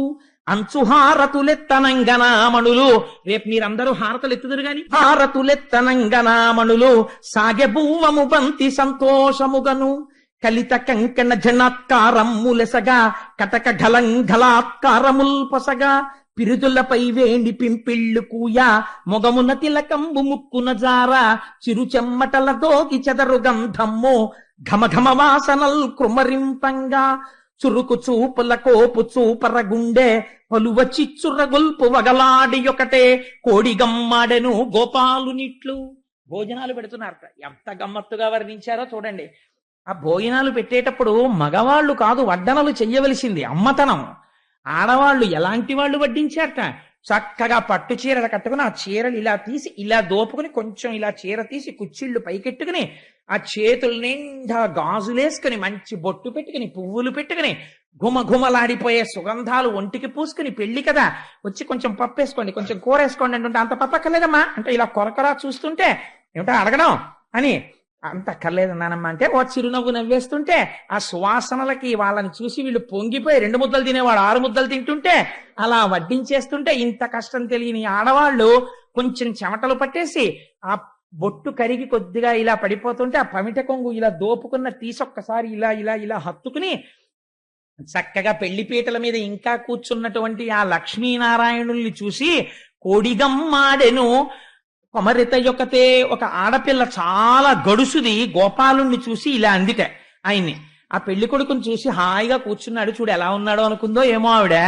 పెళ్లి కొడుకుని ఆడపెళ్లి వారు ఆట పెట్టిస్తూ ఉంటారు కదా, అందుకని ఆవిడ ఆట పట్టించిందిట. ఏమందంటే మన పెండ్లి కొడుకెంతో మహనీయుడమ్మా మహిళలన్ వలపించు మంత్రగాడమ్మా మచ్చుమందులు చల్లి మది దోచకున్న కనివారినెవ్వరు కామింతురమ్మా. అయ్యో మన పెళ్లి కొడుకు ఎంత గొప్పవాడో తెలుసా, మత్తు మందు జల్లి ఆడవాళ్ళందరినీ వశం చేసుకుంటూ ఉంటాడు. మరి రాసలీల చేశాడు కదా, అందుకని వశం చేసుకుంటాడు. అలా చేసుకోకపోతే ఈయన అందానికే ఆరతి పెళ్లి చేసుకుంటుంది, ఎంత నల్లగా ఉన్నాడో చూడండి అని. కరి అంటే కర్రిగా ఉన్నారంటారు చూసారా, కరివా నేనెవ్వరు కామింతురమ్మా. ఈ నల్లనాయని పెళ్లి చేసుకునేవాడు ఎవరందిటే సుకియలు పోలీలు సొగుయవు గాని పురపుర మట్టిని బొక్కెడునంట. చెగోడీలు జంతికలు పెట్టికెళ్ళు అక్కడ పెట్టి తినరా అంటే అల్లుడా అంటే నాకు ఇలాంటివి పడవ మామగారు అని పెరట్లోకి వెళ్ళి మట్టి తింటాడు. అలవాటు కదా కృష్ణ భగవానుడుగా ఉన్నప్పుడు నోట్లో మట్టి పోసుకోవడం. అందుకని మన పెళ్లి కొడుకు ఎంత గొప్పవాడో తెలుసా, చెగోడీలు జంతికలు తిండమ్మా మట్టి తింటాడు. అందుకని పట్టె మంచము వేసి పమరింప పాముపై తాపోయి పవలించునంట. మామగారు అల్లుడు వచ్చాడు కదా అని మంచి పట్టె మంచం వేసి పరుపేసి అల్లుడు గారు పడుకోండి అంటే అబ్బాయి మంచం మీద నాకు అలవాటు లేదండి అని పామిక్కి పడుకుంటూ ఉంటాడు. శేషుడి మీద పడుకుంటాడు కదా మరి. అందుకని అంబారి ఏనుగు అవతల కంపి బుల్లిగద్ద మీద వయాలి కదలెడునంట. మంచి ఏనుగుని తీసుకొచ్చి అంబారీ ఏనుగు అక్కడ పెట్టి అయ్యా పెళ్లి కొడుకు గారు అల్లుడు గారు ఏనుగు ఎక్కి మా అమ్మాయితో కలిసి అలా పురవీధుల్లో తిరిగి రండి అంటే అబ్బెబ్బే నాకు ఏనుగు ఎందుకండి అని ఓ బొల్లిగద్దనెక్కి తిరుగుతుంటాడు. అంటే గరుత్మంతుడి మీద ఎక్కి తిరుగుతుంటాడని. వింత వేషములెన్నో వేసెడునంట రాసిక్కెమిటిలుంచి రంగటులుంచి ఆకార సౌందర్యమరయుదుమన్న కనులు చేతులు మోము కాళ్ళు మొత్తమ్ము తామర కలికి స్థానమ్ము సుమ్ము. అయ్యా ఫోన్లేండి గుణాలు ఇంత గొప్పవైతేనే పిల్లాడు అందంగా ఉంటాడు అనుకుంటారేమో, అసలు తామర పువ్వులు పుట్టడానికి స్థానమైనది ఎంత బాగుంటుందో మా పెళ్లి కొడుకు అంత రంగులో ఉంటాడు. అంటే బురద నల్లగా ఉంటుంది కదండి, తామర పువ్వు పుట్టే బురద నల్లగా ఉంటుంది, అందుకని అంత నల్లగా ఉంటాడు పెళ్లి కొడుకని. అందుకని ఆకార సౌందర్యమరయుధమన్న కనులు చేతులు మోము కాళ్ళు మొత్తము తామర కలిమికి స్థానము సుమ్ము ఈ అంటూ మన బాలకెప్పుడంటకుండా తామర సిరి కల ధన్యాత్మునకును అంటూ ముట్టుకోకండి అంటుంటారు కదా. అలా మన పిల్ల చూస్తే అంత ఎర్రగా ఉంటుంది, అంత మంచి పట్టు పుట్టం కట్టుకుని అన్ని హారాలు వేసుకుంటుంది. మన పెళ్లి కొడుకు చూడు లోపల బయట కూడా ఎంత గొప్పవాడు. అందుకని ఈ అంటు మన పిల్లకి అంటుకుంటుందో ఏమిటో. ఈ అంటు మన పిల్లకి అంటుకోకుండా ఉండాలంటే మరి పిల్లని చేసేసుకున్నాడు, తామర సిరిగలవాడు ఇప్పుడు. అందుకని ఈయనకి కొంచెం శుద్ధి చేద్దాం. ఏం చేస్తారో తెలుసా, మీ అందరూ వడ్డనా పిల్ల రెండండి అని నలిచి నల్లేరుతో నలుగిడవడను. నల్లేరు తీసుకురండి, పెళ్లి కొడుకోసారి మనందరం నలుగు పెడదాం. కందనీటను ఒడల్ కడుగంగవలెను. కందనీరు తీసుకొస్తే కడిగేద్దాం ఆయన్ని. గంధకలే పమ్ము కడుబు ఊయవలెను. గంధకం బాగా పేస్టులా చేసి ఈయనకి పూద్దాం. పూస్తే ఈ నలుపు విరిగిపోతుంది. అని వాడవాడల తిప్పి వదలంగవలెను. వాడవాడల తిప్పి వదిలేద్దాం. అంటే పెళ్లిళ్లలో సరదాగా ఉంటాయి కానీ ఒక చిన్న సరదా హాస్యం ఆడింది. ఆడితే ఈయన తరపున మాట్లాడే వాళ్ళు ఉండద్దండి, అందరూ అమ్మవారి తరపున ఉన్నారు అక్కడ. ఉండవలసిన ఆవిడే ఉంది ఆయనకి మాట్లాడడానికి. ఎవరు? నారాయణి. ఆయన ఎలా ఉంటాడో ఆవిడ అలా ఉంటుంది. ఆవిడ పరమశివుని భార్య, ఇప్పుడు చెల్లెలు. పెళ్లి కొడుకు పీటల మీద కూర్చున్న దగ్గర నుంచి ఆడపిల్లలు ఇలా వెనకాతలే ఉంటారు. వాళ్ళు అలా పుట్టినందుకు ఎంత పొంగిపోతారో. మా తమ్ముడు అని. ఉత్తప్పుడేమో నాకు తెలియదు కానీ వాళ్ళ ప్రేమ అటువంటిది, నేను కాదన్న. కానీ ఇలా కొంచెం చుక్క చెరిగిపోతే ఇలా చుక్క సర్దేస్తారు, ఇలా జుట్టు సర్దేస్తారు. ఆ జీలకర్ర బెల్లం ఇలా అంటుకుపోతే ఇలా ఇలా మళ్ళీ సర్దేస్తుంటారు. ఎంత సంతోషమో మా అన్నదమ్ముడని వాళ్ళకి. ఆయన అలా అంటే ఊరుకుంటుందా అక్క చెల్లెలు? ఆ మాట లాలించి హరుపట్టు మహిషి మాధవు చెలియ ఆమడతికిట్లాడే. హరుపట్ట మహిషి అంటే పరమశివుడి భార్య పార్వతీదేవి. ఆవిడొచ్చిందిట. ఏమన్నావమ్మా? మా తమ్ముడు అంత నల్లగా ఉన్నాడా, అన్ని గుణాలు లేనివాడా, అతి విస్తరం వేల అందాల చిలుక నీవు నేర్చిన తెలుగు నేర్తురేయురులు. అంతంత మాటలు ఎందుకు కానీ, నీకున్నన్ని తెలివితేటలు ఎవరికుంటాయి? ఎంత గొప్పగా చెప్పావు. కానీ నేను ఒకటి అడుగుతాను, నువ్వు చెప్పు. వెన్నుని నలు పంచు వెక్కిరించితివి, నెలతొక ఎరు పంచు నిక్కు చూపితివి. పెళ్లి కొడుకు నల్లగా ఉన్నాడు, పెళ్లి కూతురు ఎర్రగా ఉందని పెద్ద గొప్పలుగా పోతున్నావు కదా ఎరుపు చూసుకుని. నేను అడుగుతాను, ఒక మాట చెప్పు. కలువ పువ్వు నలుపు కస్తూరి నలుపు, కందిరీగా ఎరుపు కాకినోరెరుపు.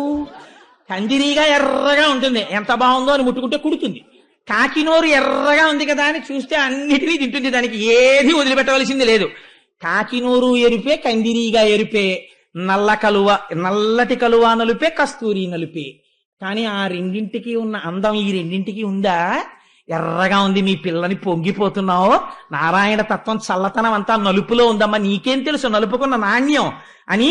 కందిరీగా ఎరుపు కాకి నోరెరుపు, ఈ రెండు రంగులందే రంగు మిరుగో. ఈ రెండు రంగుల్లో అసలు ఏ రంగు గొప్పది? నలుపా ఎరుపా? మా పిల్లెరుపు అని గొప్ప అయిపోతాయంటే. మా పెళ్లి కొడుకు నల్లగా ఉన్న వాడే అసలు నిజమైన నాణ్యమైన వాడు అంది అమ్మవారు. అంటే సొడ్డు వేయుట కాదు సూటిగా చెప్పు. సొడ్డు వేసేయడం అని చిన్నత, ఎంత గొప్ప మాట అండి అది, తెలుగు నుడికారం. పిల్లల్ని ఎవరు గబగబా తింటారో అంటే ముందు సొడ్డేసేయాలి. అంటే గబగబా తినేసి నోటి నిండా కుక్కేస్తానే, అమ్మా నేను సొట్టేసేసానంటాడు. సొట్టేసానంటే గెలిచేశానని ఉట్టి కంచం మీద చెయ్యడతాడు. అలా సొడ్డు వేయుట కాదు నిజమునే పల్కు. ఏదో చెప్పేశానని చెప్పడం కాదు, ఇక్కడి నుంచి నిజం చెప్పు. అలా నల్లగా ఉండడంలో చల్లతనం ఉందా, ఇలా ఎర్రగా ఉండడంలో మిడిసిపాటు ఉందా? ఏది గొప్ప? ఎరుపు కాదు నలుపే గొప్ప. మా అబ్బాయే గొప్ప, మా తమ్ముడే గొప్ప. ఎంత గొప్పగా వాదించిందో చూడండి నారాయణి. వరుని చూచిన కంట వధువును చూడు, మాయమర్మము వీడి మరిపదులాడు. కలికి కాల్సేతులు కన్నులు మోము, తామర విరిసిన తావులు కావో. తామరలో పుట్టి తామర పెరుగు, కొమ్మమేనికి దూలగొండిరా చెదవో. కందనీటి చికిత్స గరవించెదవో. ఇంతింత కన్నుల ఎగదిగ చూచి, సిగ్గుతో నిమ్మోము చేత కప్పికొని, అనలు కొనలు వేయు అనురక్తితోడ. రసికత లేని మా రంగని మెడను పూలమ పూలమాలను వేసి పొలుపుగా అతని గుండెలపై చేరికులు కంగతలచు రంగనాయకి ఎంత రసికురాలమ్మ శపరలోచన ఎంత చపలురాలమ్మ అని అడిగింది ఆవిడ. ఏమిటో తామర పువ్వు అంటున్నావు, మా అమ్మాయి తామర పువ్వులో పుట్టింది అంటున్నావు. ఒక్కసారి ఆ రేకులు విప్పి చూడు, ఎంత ఎర్ర తామరైనా, ఎంత తెల్ల తామరైనా, ఎంత నల్ల తామరైనా ఆ పెటల్స్ అంటే రేకులన్నీ ఉండే దగ్గర కొంచెం నీలివర్ణం ఉంటుంది. అందుకని ఎంత తెల్లటి వాడికి కాస్త కాళ్ళు చేతులు నల్లగా ఉండకుండా ఉంటాయా? అసలు నీకో విషయం చెప్పనా, కన్ను ఎరుపెక్కకుండా నల్లగా ఉండడంలో కారుణ్యం ఉంది. కారుణ్యం అంతా మా స్వామి దగ్గరుంది కాబట్టే మీ అమ్మాయి అంతమందిని ఇలా చూసి లోపల బోల్డ్ అని ఆలోచించి వరమాల తీసుకొచ్చి ఆయన మెళ్ళో వేసి గుండెల్లో స్థానం కోరి ఆయన గుండెల మీద పడుకుని సంతోషపడిపోయింది. రంగనాయకి ఎంత రసికురాలమ్మ, ఆ లక్ష్మీదేవి రసికత నీకేం తెలిసే పిల్ల, అంత గొప్పది మా మరదలు అంది. చూడండి ఎంత అందంగా కలుపుకుందో చూడండి మరదల్ని కూడాను. అంతేగాని దెబ్బలాట అన్నట్టు అనలేదు, ఎంత అందంగా మాట్లాడిందో చూడండి ఆవిడ. అది పార్వతీదేవి అంటే. అందుకని ఇప్పుడు మరి ఇలాంటి పిల్ల మీ పిల్లని తెలిసింది కదా, మరి ఇంత రసికురాలు కదా, అలాంటి పిల్లాడు కాకపోతే అంత ఇలా మొహం మీద చేతులేసేసుకుని వెళ్ళి మా అబ్బాయి మెళ్ళ మా తమ్ముడి మెళ్ళ ఎందుకు మాలేసిందో.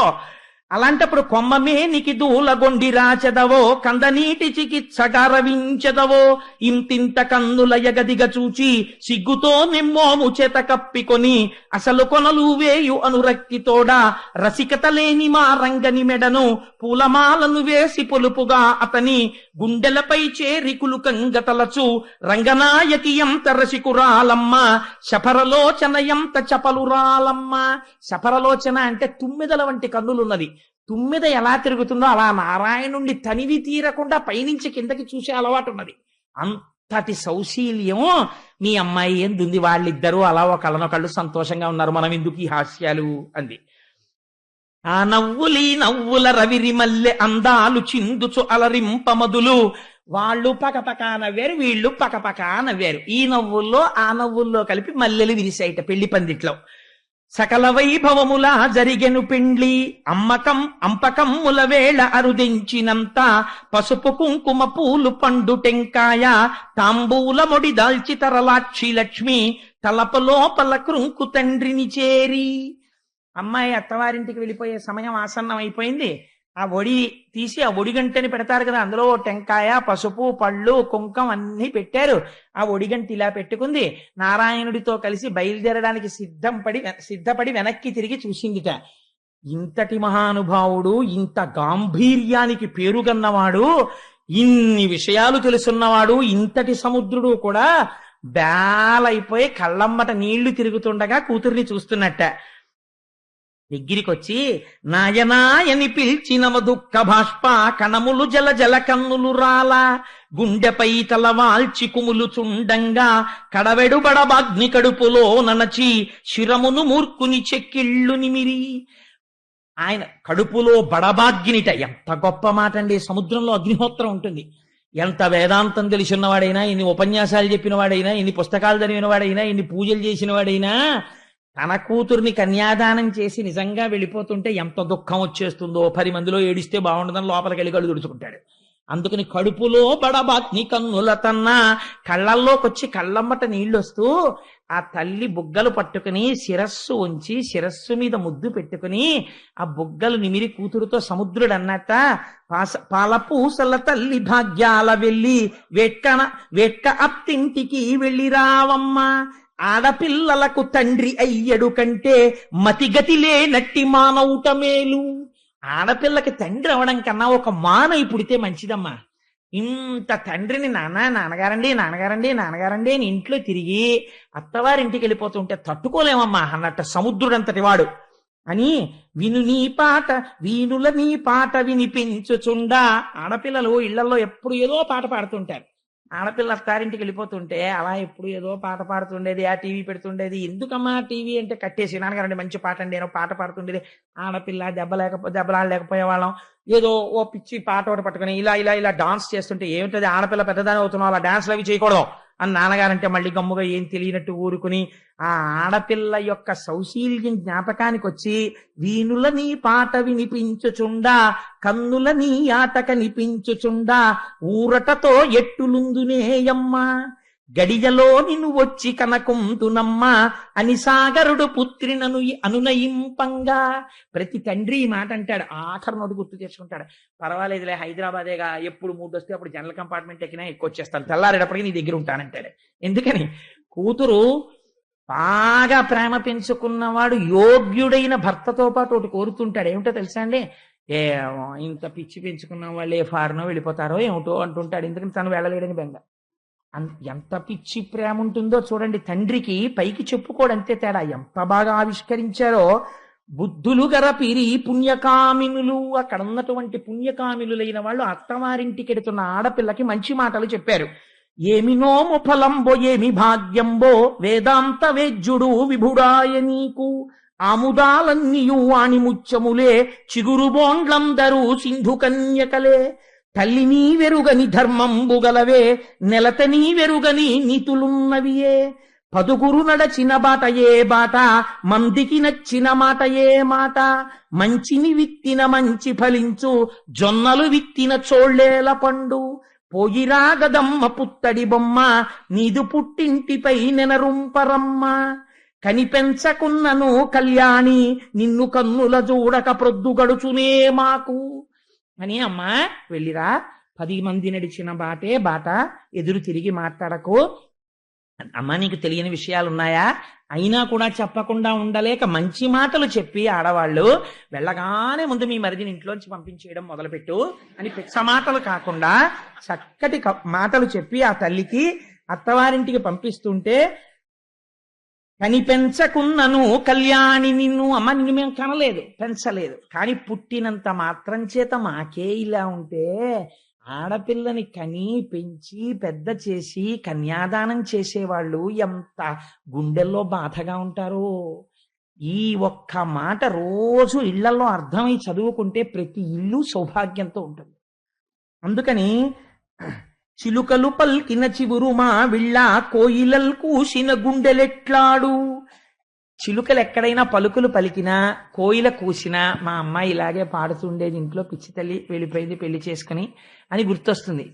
ఎక్కడైనా కోయిల పాట పాడితే ఇంట్లో ఇలాగే అస్తమానం కూల్ హాని అని ఏదో పిచ్చి పాట ఒకటి పాడుతుండేది పిల్ల అని. ఏం చేస్తోందో ఏమిటో ఏమీ తెలియదు, అమాయకత్వం దానికి. అది సంసారం ఏం చేస్తోందో, ఎలా చక్కదిద్దుకుంటోందో, ఈ పౌడర్ డబ్బా తీసి ఇలా పెట్టేసేదని వాళ్ళ అమ్మ రోజు దెబ్బలాడుతుండేది. ఆ స్టవ్ కడుతోందో కట్టట్లేదో అని వెంటనే సెల్లు తీసి ఓసారి కొట్టేసి, అమ్మ కులసాగా ఉన్నావా అనేస్తాడు తండ్రి.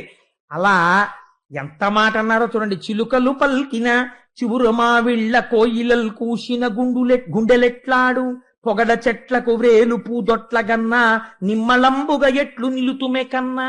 కన్నవాళ్ళు ఇలా బాధపడతారని తెలిస్తే ఆ పిల్లని తెచ్చుకున్న వాళ్ళు ఎంత మర్యాదగా ప్రవర్తించాలో ఆలోచించండి. ప్రతి ఇంటికి లక్ష్మి వస్తోంది కాబట్టి, అమ్మ పొగడ చెట్ట వంక చూస్తే నువ్వు ఊగిన ఉయ్యాలా కనిపిస్తే నా గుండె తరుక్కుపోతుందమ్మా. నిమ్మలంబుగా నిట్లు నిలుతుమే కన్నా కాటుకాయను కాంతనే నిత్తు. విచిత్రం ఏమిటంటే అని తండ్రి అన్న తర్వాత, అమ్మా చక్కగా వెళ్ళిరా, వేదాంత వైద్యుడమ్మా నీ భర్త, సంతోషంగా వెళ్ళిరా అని ఒక తల్లి కాటుక భరిని ఇచ్చిందిట. రేపటి రోజున సరే నేను చెప్పచ్చు ఎందుకు వచ్చింది ఇప్పుడు, అదో పెద్ద అల్లరై కూర్చుంటుందేమో మళ్ళీ అంటే, సరే నోటి వెంట వచ్చేసింది కాబట్టి ఎందుకు పూర్తి చేయకూడదు. మీకెవరికైనా ఒకవేళ ఇది విన్న తర్వాత మన ఇల్లు అలా వైభవంతో ఉండాలి అని అనిపిస్తే, అమ్మవారికి మీకు తోచిన కాటుక భరినో తిలకం సీసాయో, ఇవన్నీ మంగళప్రద వస్తువులు, మీరు కళ్యాణం విని కుంకుమార్చన చేస్తున్నారు రేపు, ఇచ్చి నేను గోపాలకృష్ణ స్వామి వారితో చెప్తాను 4 తొట్లు పెట్టమని, చక్కగా మంగళ ద్రవ్యాలు అమ్మవారికి సమర్పించండి. సమర్పిస్తే అవి దేవాలయంలో అర్చనకి ఉపయోగిస్తారు. మన జన్మలు ధన్యమైపోతాయి. ఒక్క కాటుక భరినే చాలు అమ్మవారిని సంతోషపెట్టడానికి. కాటుక కాయను కాంతనే నిత్తు కుంకుమ భరిణిని కొమ్మనే నిత్తు, జోడు సమ్మెలు నీకు జోటినే నిత్తు, పట్టినదంతయు బంగారు కాగా ముట్టినదెల్లయు ముచ్చంబుగాగా, కడుపు సారెకు వేగ కదలి రావమ్మ మదిలోన మమ్ములా మరిచిపోకమ్మా అని కాటుక తిలకం ఇలాంటివి బహూకరించి అమ్మవారిని పంపించి, మళ్ళీ నువ్వు తొందరగా కడుపుసారికి తిరిగి వచ్చేయాలి అని చెప్పారు. అంతేకాని ఇవాళ రోజునైతే దిక్కుమాలిన ఆశీర్వచనాలు, అప్పుడే తొందర ఏమిటి, 3-4 ఏళ్ళు ఎంజాయ్ చేయనివ్వండి అంటాడు. 5 ఏళ్ళు పోయిన తర్వాత ఇంకా వ్రతాలు మొదలెడతారు పిల్లలు కావాలని. మొదట ఆశీర్వచనం కాదనుకుంటే ఎక్కడి నుంచి వస్తాయి వైభవాలు? అందుకని మదిలోన మమ్ములా మరిచిపోకమ్మ. దీనికి తోడు ఇవాళ ప్రపంచంలో ఇంకో కొత్త వెర్రి ఏమిటో తెలుసా అండి? ఆ వెర్రి, పుట్టింటి వాళ్ళు ఒక పేరు పెడతారు ఆడపిల్లకి. ఆడపిల్లకి పేరు తల్లి తండ్రి కలిపి ఒకసారి నామకరణం చేశాక ఆ ఆడపిల్ల పేరు మార్చాలంటే మళ్ళీ ఎప్పుడు వస్తుందో తెలుసా అండి అధికారం? వివాహంలో తల్లిదండ్రులే ఒక క్రతువు చేసి పేరు మార్చాలి. అలా కాకుండా తల్లిదండ్రులు భగవత్ సంబంధమైన పేరు పెట్టి అత్తవారింటి వారు ఆ పేరు పెట్టి పిలవకుండా తల్లిదండ్రులు మార్చని పేరుతో అత్తవారింటి వాళ్ళు వాళ్ళకి ఇష్టమైన పిచ్చ పేరు ఏదో పెట్టి పిలవడం మొదలు పెడితే అమ్మవారి ఆగ్రహానికి గురవుతారు. వంశం ఆగుతుంది అక్కడ. ఇది ఒక పెద్ద దోషమై కూర్చుంటుంది శాస్త్రంలో. అలా పిలవకూడదు. పుట్టింటి వాళ్ళు ఏ పేరు పెట్టారో ఆ పేరు పెట్టి పిలవాలి అంతే. తప్పించి మళ్ళీ నేను పేరు మార్చేస్తానండి అనకూడదు. అలా మార్చాలంటే మామగారిని అడగాలి. మామగారు పెళ్లిలో మార్చాలి. ఆడపిల్లకి పెళ్లి మళ్ళీ పెళ్లి వరకు మార్చడానికి వీల్లేదు జ్యోతిష్ శాస్త్రంలో. మీరు కావాలంటే ప్రామాణిక గ్రంథాలు చూపిస్తాను. అలా కుదరదు. అందుకని ఇష్టం వచ్చినట్టు మార్చి పిలవడాలు అలాంటి పిచ్చి పిచ్చి పనులు చేయకూడదు. శాస్త్ర మర్యాద తెలియకుండా ప్రవర్తిస్తుంటారు కొంతమంది. అందుకని ఆ తల్లి అత్తవారింటికి బయలుదేరుతూ తన స్నేహితులందరినీ పిలిచిందిట. పిలిచి, అంత మహాలక్ష్మి అనుగు నిచ్చెలులా చెక్కుల ముద్దాడి చుబుకంబులంటి కంఠంబు నిండిన కన్నీళ్ల నాపి బంగారు చెలులార ప్రాణంబులారా నేనయి మీరెల్లన గడి మా ఇంట అయ్య కన్నుల ముందు వాడుకోరమ్మా. మా నాన్నగారు సంతోషించేటట్టుగా మీరందరూ మా నాన్నగారి కళ్ళ ముందు ఆడుకోండి అని స్నేహితుల్ని పిలిచి చెప్పిందిట. పట్టుకుచ్చులు నావి పరికి నీల్నావి పందిట తూగాడు పవిటలు నావి కాళ్ళ గజ్జలు నావి కడియాలు నావి పొలుపైన బచ్చన బొమ్మలు నావి బొమ్మలకును పెట్టు భూషణాలు నావి స్వేచ్ఛగా మీరెల్ల చేసుకోరమ్మా. నా పట్టుపట్టలు, నా జడ కుప్పీలు, నేను వేసుకున్నటువంటి ఆభరణాలు, నా పమిట కొంగులు అన్ని అదిగో అక్కడ ఉన్నాయి. ఇవన్నీ మీరు తీసుకుని ఆడుకోండి. ఆడుకుంటూ మా నాన్నగారి కళ్ళ ముందు ఆడుకుంటూ అప్పుడప్పుడు నన్ను తలుచుకోండి, మా నాన్నగారు సంతోషిస్తారు అని స్వేచ్ఛగా మీరెల్లచే కొనరమ్మా అప్పుడప్పుడు లచ్చి తలుచుకోరమ్మా. అప్పుడప్పుడు ఒకసారి మా లక్ష్మిలాగే ఆడేది అంటూ ఉండండి, మా నాన్నగారు సంతోషిస్తారు విని అని. బుజ్జగములాడి అందలం బెక్కి కమలాక్షునింటికి కదలె శ్రీలక్ష్మి కనుపాపలో క్రాంతి క్రందుకొన్నట్లు కండ చెక్కెర పాలు కలిసియున్నట్లు అంజనాచలవాసుడల మేలుమంగా జంటవాయక సుఖ సంతోషలీల సాధురక్షణమును సలుపుచున్నారు. ఆ తల్లి అందలం ఎక్కి బయలుదేరి భర్తని చేకుని శ్రీవేంకటాచలపతి యొక్క వక్షస్థలాన్ని చేరుకుంది.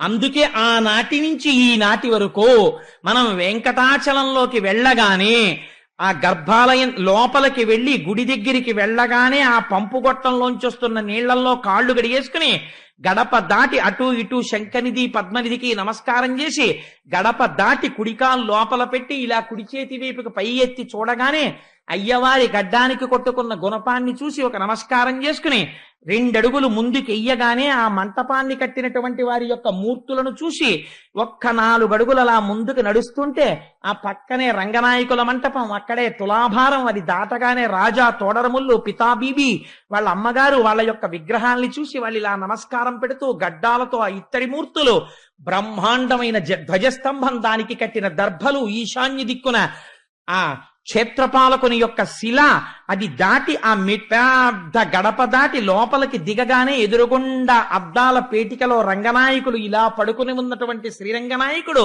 ఎడం పక్కకి తిరగగానే కంచిలో ఉండే వరదరాజస్వామి వారు ఇలా వరదహస్తం బట్టి ఆయన నమస్కారం చేసి ఆ తాడు పక్క నుంచి ఇలా లోపలికి వెడుతుంటే ఆ గ్రిల్లున్న మంటపం లోపలికి అడుగు పెట్టగానే ఓం నమో వెంకటేశాయ అని వినపడుతుంటే ఇలా కొంచెం ముందుకెళ్లి కుడి పక్కకి చూస్తే రెక్కలు విప్పుతున్నటువంటి గరుత్మంతుణ్ణి చూసి పెద్ద చామంతి పూలదండ అటువైపు నుంచి ఇలా కొంచెం పక్కకి తిరిగి ఇలా మెట్లు ఎక్కగానే ఎదురుగుండా స్వామివారి యొక్క దివ్యమంగళ విగ్రహాన్ని చూస్తూ గోవిందా గోవిందా అంటూ అడుగులు వేస్తుంటే పద్మాసనస్తయౌ పద్మావతీ దేవి నిజవక్షమందున నిలుపుకొనుచు స్వామివారి యొక్క వజ్ర వైఢూర్య మణిగణ ఖచ్చితమైనటువంటి పెద్ద కిరీటం, దాని మించి ఇలా వ్రేలాడుతున్నటువంటి మలమాల, ఇలా శంఖము చక్రము, ఇలా కుడి చెయ్యి ఎడమ చెయ్యిని తీసుకెళ్లి కటిభాగమునందు నడుము మీద ఉంచి కుడి చేతిని ఇలా పెట్టి ఎవరు నా పాదములను నమ్మారో వాళ్ళకి సంసారము నడుము వరకే వస్తుందని సంకేతిస్తుంటే స్వామివారి అందమైన పాదాలు, దాని మీద బంగారు తొడుగులు, ఆ పైన పూజ చేసినటువంటి తులసి పత్రి, బలిష్టమైన కాళ్ళు, పెద్ద అంచుతో పట్టుపంచ, పాదాలకి కింద ఉన్నటువంటి మణినూపురములు, మోకాళ్ల దగ్గర ఉన్నటువంటి పెద్ద పెద్ద ఆ కంకణాల్లాంటి మంజీరములు, ఆ బలిష్టమైనటువంటి తొడలు, ఇక్కడ వేలాడుతున్నటువంటి నందక ఖడ్గం, స్వామివారి మెడలో వేసుకున్నటువంటి ఆ పెద్ద మనం అందరం కూడా తెల్లవారి లేస్తే పూజిస్తుంటామే సాలగ్రామాలు, ఆ సాలగ్రామాల మాల అయ్యవారి వక్షస్థలంలో ఇటు అటు శ్రీదేవి భూదేవి పూలతో అలంకారం చేయబడి ఉంటే, చక్కటి కంఠం, చిన్ని గడ్డం, దానికి అలదినటువంటి గంధం, సున్నాలా ఉన్నటువంటి చిన్ని మూతి, సంపంగి లాంటి సూది ముక్కు, ఊర్ధ్వపుండ్రాలు పెట్టుకుని దయా స్వరూపంతో అందరి మనస్సుల్లోకి ప్రవేశించి చూసేటటువంటి కన్నులు, సన్నటి నడుము,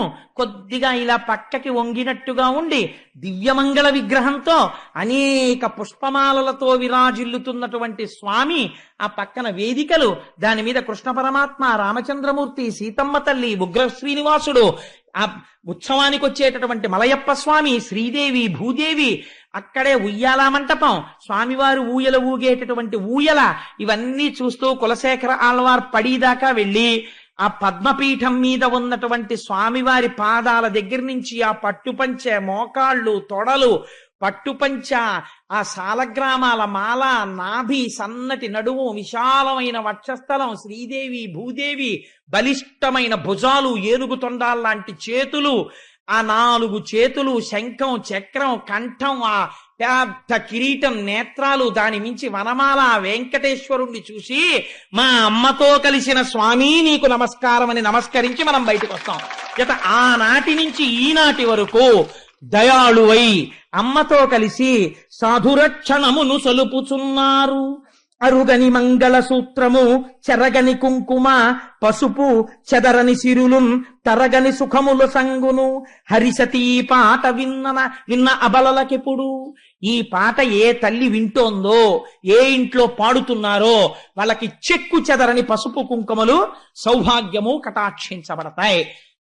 మీరందరూ ఇళ్లల్లో పాడుకోండి. లక్ష్మీదేవి యొక్క అనుగ్రహాన్ని పొంది, నారాయణ అనుగ్రహాన్ని పొంది, అద్భుతమైనటువంటి ఐశ్వర్యంతో, ఐదోతనంతో, సంతాన సౌభాగ్యాలతో మనందరం అమ్మ అయ్యల కటాక్షంతో విలసిల్లాలని కోరుకుంటూ, రేపటి రోజు ఇవాళ కళ్యాణమూర్తులై పొంగిపోతుంటారు. స్వామి ఎక్కడో ఉండడు, ఇది అంతటా ఆవరించి పొంగిపోతుంటారు లక్ష్మీనారాయణులు. నా పిల్లలు ఎంత ఆనందంగా వింటున్నారో నా కళ్యాణ ఘట్టాన్నని.